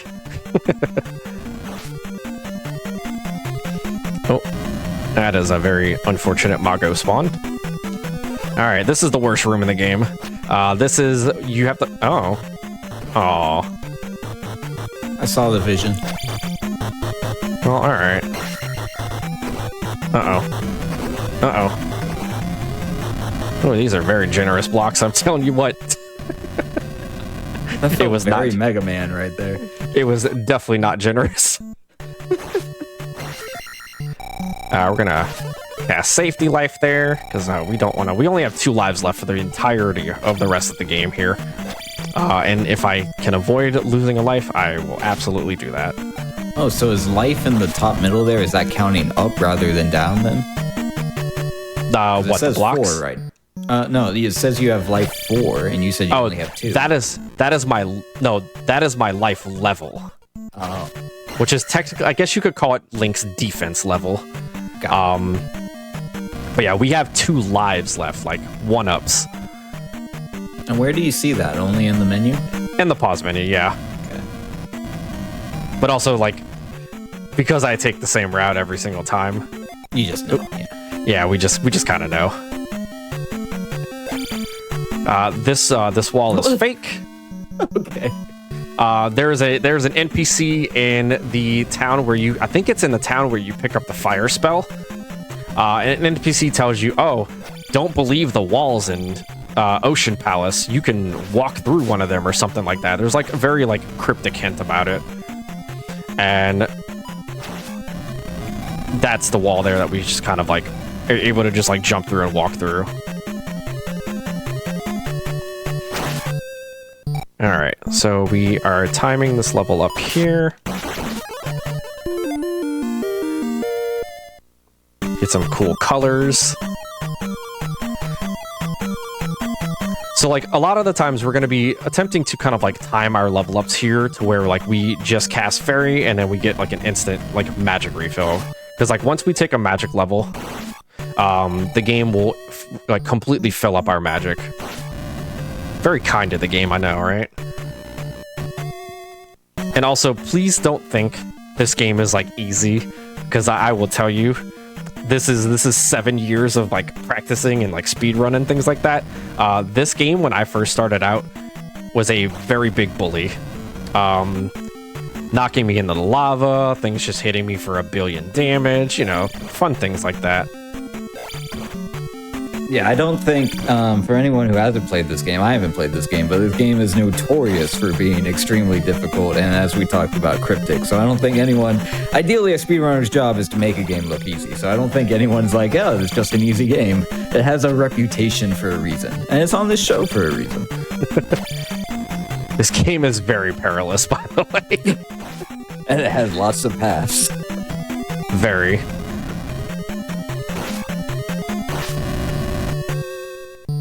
All right. Says they just played it for the first time and it is rough in all caps. It is.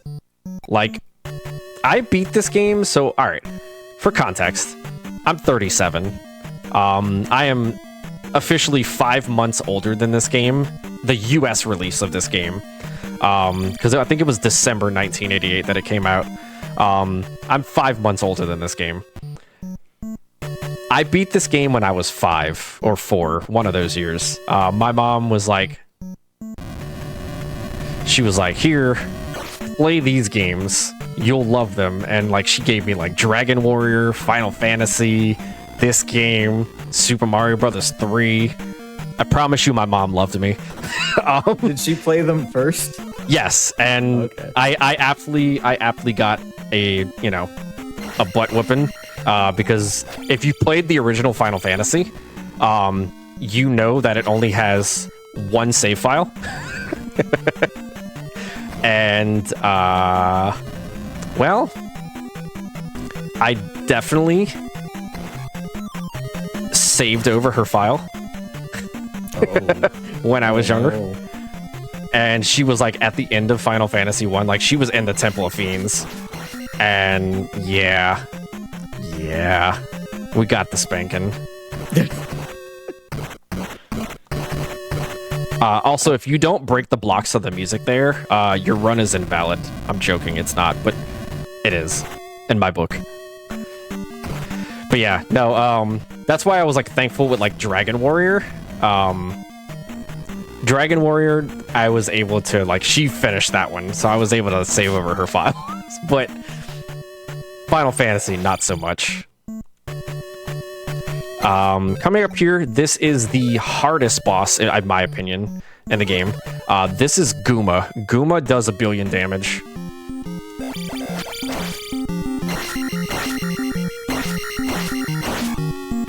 If you take damage from him, you know. I was gonna say, who says he's hard?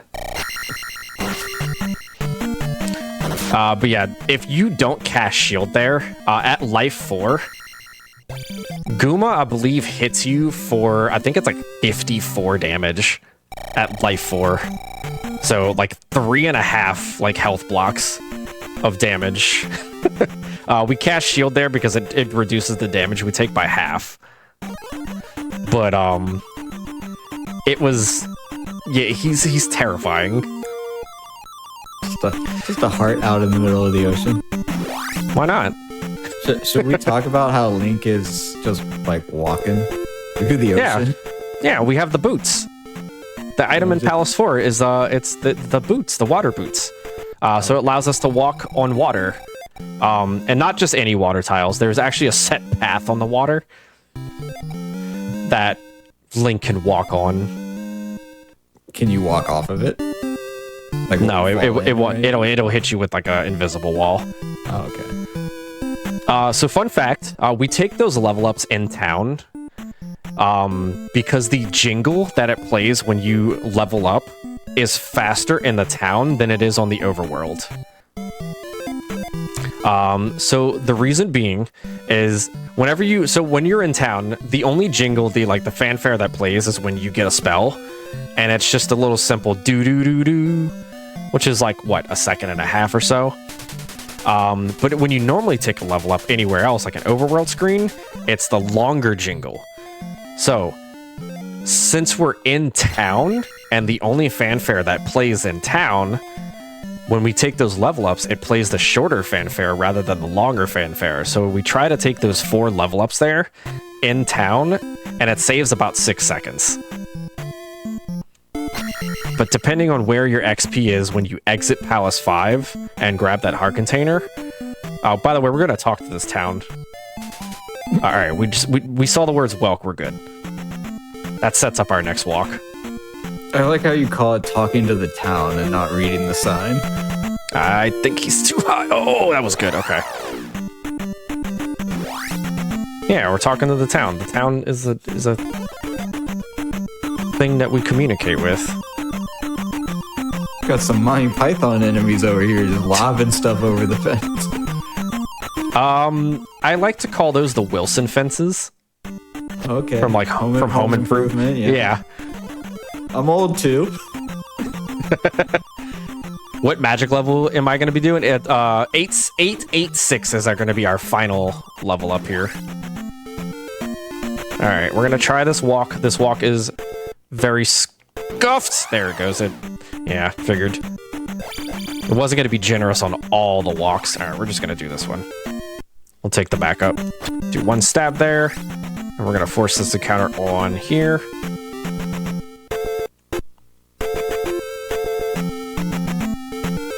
There we go. Oh. Alright. So these enemies are immune to regular sword damage, but they are not immune to fire. So I cast fire there because we're hoping for our magic jar drop, which unfortunately we did not get because our drops are a little off. The next enemy we kill will drop us something. All right, so that is the hidden town of New Kasuto. There's a hint. So you have to, in the normal pathing of the game, you have to go all the way down to like Old Kasuto, which you walk in there and things just start hitting you like a truck, because there is enemies in there that are invisible until you pick up the item from Palace 6. And there's an NPC, I believe, in there that tells you, hey, the inhabitants of Old Kasuto have moved. They are now at a new town, but this town is hidden beneath the forest. Again, I don't know what the game is like. What's up with the game and being like, hey, go break some forest tiles and find this town. I was gonna say, it looked like you just chopped down all the trees and it was just, hey, there's a town here. Yeah. So we use the spell there to kind of raise this little tower here. There is another hint there that tells you there's a secret at the end of town. You just got to cast the spell. And that's where we pick up our magical key. So now we technically don't need any more keys, but to satisfy the conditions of the category, we do still need to pick up the keys from every boss that drops. There's no more like freestanding keys, but there are boss keys. And then one final item that we're going to pick up here, and we do this on the way out to just give us a free magic refill. You need 7 magic jars here to actually enter this house. So there's kind of like a hidden check in this game to get each of the spells that we've been picking up in every town. So to get the spell in where we pick up fire, you need 5 magic jars. To pick up Reflect, you need 6 magic jars. To pick up Spell, you need 7 magic jars. And to pick up Thunder, which is the final spell we're going to be picking up, you need all 8 of them. Nothing in the game tells you that is a requirement. You'll just get a nice little friendly box that says, you're not strong enough to talk to my grandfather. So the secret town has a secret check for the secret spell. Yeah, pretty much. Yeah. Okay. All right, so those 4... oh, yeah, go ahead. Oh, I was going to say, if you remember, because you're as old as I am, if you remember the old Nintendo Power hotlines, I bet they were getting some work out of this game. Oh, absolutely. Oh, it's going to walk into me. Okay. Whew. Oh, I stabbed the wall there. That might mess up this encounter. Yep, it did. And there's just so many hints around here that kind of tell you, like that one they say, oh, Three-Eyed Rock hides a secret. I don't even think they tell you to play the flute. But you need to play the flute there in order to spawn this palace. I wouldn't necessarily say that some of these hints are worse than Simon's Quest. Simon's Quest hints are pretty bad. Which we've also had on the show. I regret to inform you that I do also run that game too. Don't know. I should look up who we had then. I'm not like a big active runner in it. I've definitely like ran it and got like a time, and I was like, all right, cool, I'm done. Nice little cool strat there to break that block, to put that bubble inside there so it doesn't chase you down. J. Dirk in February of last year. All right, so we're gonna have a revisit of a boss coming up here that you may have know. Also, there is a 4-tile wide gap there that has a very, very unfortunate pit drop that loses 45 seconds. And it's called the Canada Hole. Okay. I will explain it in just a second. I missed a quick kill. No. So the reason it's called the Canada Hole, during the very first 100% all keys tournament, everybody, so like this was back when like I think the record was like a 119 or like a 120, and you know, strats weren't like readily available like they are now. People were trying to make that jump without the jump spell. Well, during that tournament, every single Canadian runner, and the Zelda 2 community has quite a large bit of Canadian runners, every single one of them fell into the hole. And so the community, hilariously enough, just named it the Canada Hole. And it just kind of stuck with the game for 10 years. Hey, sometimes getting something named after you can be good and it can be bad. So now, like, if someone ever... Oh, we bunked. If someone ever falls into it, you'll normally see someone hit you with, like, a salute emote and then the Canada flag.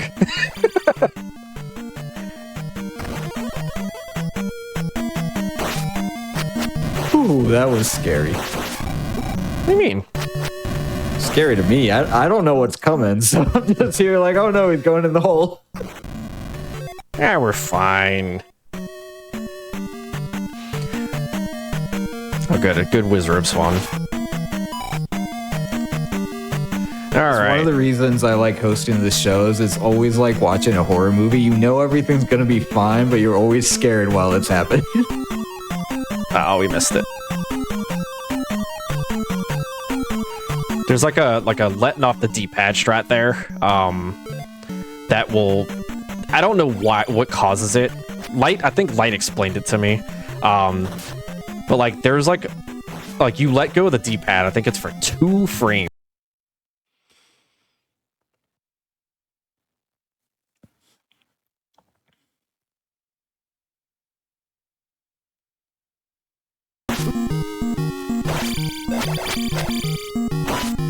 Oops. So instead of the bubble bouncing off the edge of the screen there. Oh. Okay. All right, sorry. Oh, is it an odd number of frames, Trev? So instead of it bouncing off the edge of the screen just kind of absorbs the bubble and just takes it away. All right, this is one of the bosses that we jackhammer. This is Barba, not to be confused with Volvagia. Ooh, hello. Didn't get the full jackhammer. That was pretty cool, though. But yeah, we love to give Barba a headache here. All right, just gonna kind of sit here. And we're gonna cast Fairy, refresh it, and exit. All right, we are entering pretty much the last section of the game here. We got 2 more level ups here. We're gonna hit Magic 7 here. And then the next level up we're gonna take, hopefully, will be right before the final drop down before Thunderbird, which will fully refresh our magic for Thunderbird. And we're gonna pick up, so the item that we picked up in Palace 6, the cross, that allows us to see invisible Moas, the big eyeball things, and which allows us to kind of like walk through this town here and, you know, not get obliterated by them. if you were doing a different category where you didn't have to 100% it, would runners just go through? You don't even come to this town. So there's yeah, he doesn't even go here. There's one of the categories, 80% NMG. There's a way you could just skip Thunderbird. By using the fairy spell while Link, like, you cast jump, and then you use the fairy spell while Link is, like, kind of, like, in the HUD. And the game doesn't know where to put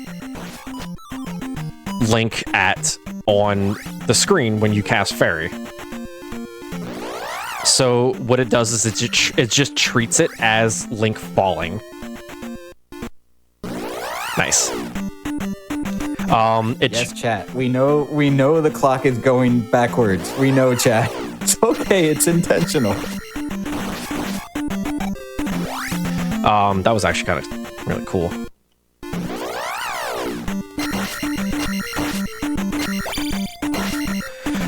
So yeah, so it puts Link like in like a fairy state into the HUD.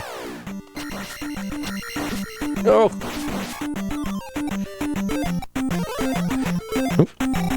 And it just treats it as a fall, but the game, since you're falling into a spot that the game doesn't know why Link is falling there, it just puts him on the screen below him, but it also spawns him like a little bit to the right.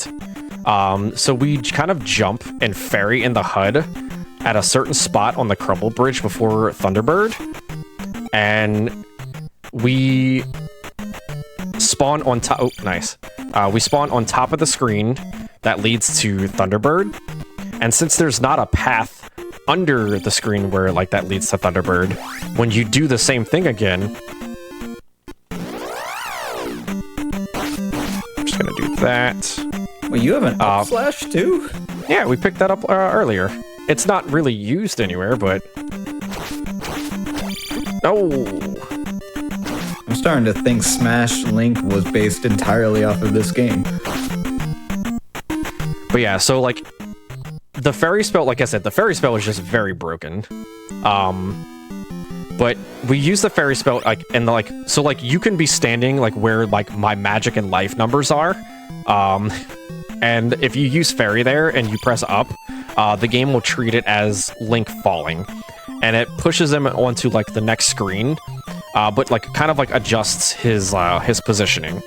And we do that on the screen right before Thunderbird to basically skip the entire screen with Thunderbird on it, which removes the requirement for Thunder. And we could just go straight to the final boss. All right, so this is a Great Palace, or GP as we call it. We take a very specific pathway here. Easiest way to remember is we go right, left, left, right when we hit those elevator screens. And that'll bring you straight to the drop down that leads you to Thunderbird. So if you ever get lost, just remember, right, left, left, right. Nice, good fireball. Those are spicy chickens. I legally cannot tell you their actual name. Please Google it, because it is not a safe for work word. Wait, really? Their official name is? Yeah. I can, okay. Ooh, hello. I can guess what it is. It starts with an F, and that is as far as I'll go with it. That is not what I thought it was. Never mind. I'll have to Google that later. Yeah. I highly recommend Googling. It is actually, it's a funny word, but it's, You got me thinking about spicy fried chicken now, though, so now I'm just hungry. The bird knights in this place, too, are also... Oh, this is not good. I might go for the jar here. I have some time I can spare here. Nope. I'm gonna try one more. Nope. Okay. One more. Nope. All right, we're leaving. You're like 3 pixels of health are scaring me. We'll be all right. I have an extra life. See, we're fine. Scott Bakula wasn't a problem at all. That bird knight is named. We named him Scott Bakula. And the jumps that we do there, we call those the quantum leaps. You're welcome.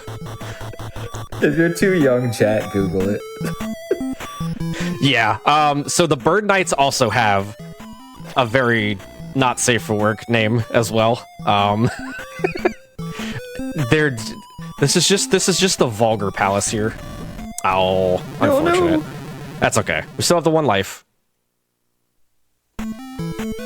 Oh, Ray is sending me pictures of the names of the characters. Thank you, Ray.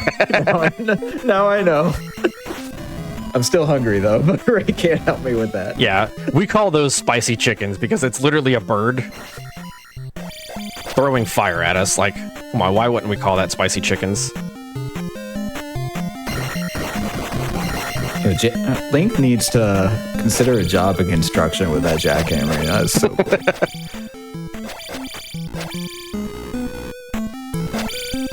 All right. Couple more screens here. We have a couple more drop downs. Our XP is perfect right now. Like I literally cannot ruin this XP if I tried. Okay. Don't worry about it. It's intended. And then we get this giant squish. All right, we have our final 2 enemies of the game, and of course they are the Mews. And they line us up perfectly for our level up to hit magic 8, refilling our magic, and we are onward to the final boss, or the second to last boss here. So we're going to cast Jump, Shield, and Reflect, and we're going to kind of hesitate on casting Thunder here. Thunder is the only way to defeat this boss. You can't damage this boss until you cast Thunder, which reveals the little gem on its forehead, which makes him vulnerable. So unless you have Thunder, you can't fight that boss, sadly. But that was Thunderbird, T-Bird as we call, and then this is the final boss, which is, it's actually, the final boss is just you. It was you the whole time. Oh, I thought you meant literally me. It's your shadow, it's just you. Alright, time is coming up here.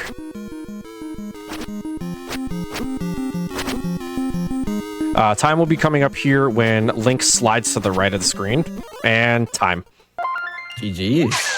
Let's see how much you had left on that timer. I'm waiting for it to catch up. Probably about 3.5 though, which is pretty good.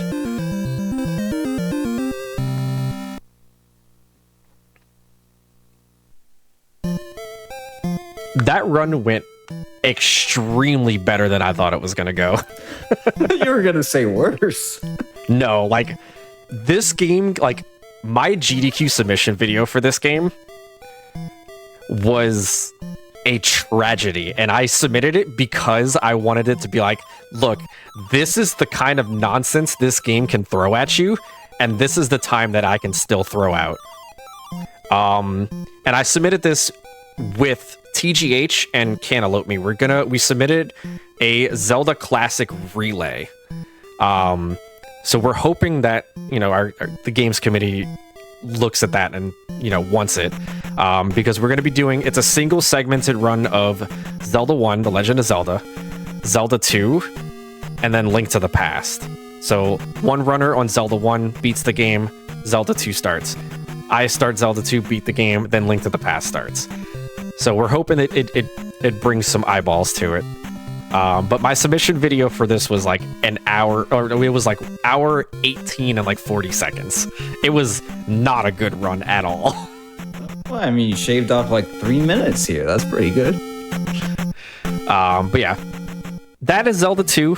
This is my favorite speedrun that I've ever learned. It is the second longest speedrun that I've ever been, like, not like longest, like lengthwise, but like it's the longest game that I've been running for the longest time. Second longest. Zelda 1 being the first one. I've been running that one for like over 8 years. This one is like just under 8. But awesome. Well, don't forget after that run to give yourself, you know, a shout out. Let all the good people know where they can find you, learn more about you. I know you're streaming all the time. You run a bunch of different stuff. So now's a great time to let everyone know where they can find more about you. Yeah. If you enjoyed and had fun here, come come drop me a follow, come hang out in my chat. I would love to have y'all there. I am actively pushing this game every stream, and I am not stopping this running this game until my goal time of a 73, which an hour and 13 minutes is achieved. So if you enjoy Zelda 2 or Zelda 1 randomizer, I do play that on times where I need to palette cleanse.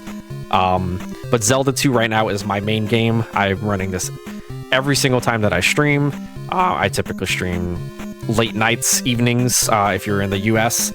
I'm Central Time, so I typically start around 7 p.m., 8 Eastern. So if you enjoyed the content, come hang out with us. I'd love to have you around and meet you. But big shout outs to the Zelda 2 community. Y'all are amazing. I love y'all. Thank y'all for everything. And thank y'all for continuously bringing positive vibes to the entire community and bringing smiles to all these new runners' faces. It's such a pleasant thing to see. Well, thank you so much for joining us, for being on the show again. This is your second time on the show, and for being a good sport while I trolled you. So, like I said, I wouldn't do that to anyone, but I knew you'd be okay with it. So I appreciate you being here. It's always an amazing time whenever you can join us. As always, let me know if you run other stuff. Of course. But that is it for us here at Perilous Paths. We are ending a little bit early so that we can accommodate that incredible glitchless Okami run. I'm super excited for that. Again, reminder, it is Okami's 20-year anniversary on 420. It's an incredible date, an incredible moment in history. I've got my little, assuming you can see this, my little Okami charm here from Japan. So I will be sticking around and checking that out. So make sure you don't go anywhere. I want to thank everyone who has been on the show today. So that is Jupy, Lucifer, and Squares doing the Muramasa Rebirth run. Of course, Ice Blue with Zelda, as we just saw, and my amazing producer Ray for everything that they do behind the scenes, including sending me pictures of chicken nuggets because I'm hungry. Yes, that is something that happened. But that is it for us here. So make sure you stick around. We're going to take a short break while we get set up for the next show, and then it's going to be all Okami for the rest of the night. I'm super excited for it. I will be here watching. I will try to find chicken nuggets. I don't know if I can, but if I have any, I'll be eating those too. So take care. Have a wonderful rest of the week, everyone, and stay tuned. We'll be right back with the scenic route.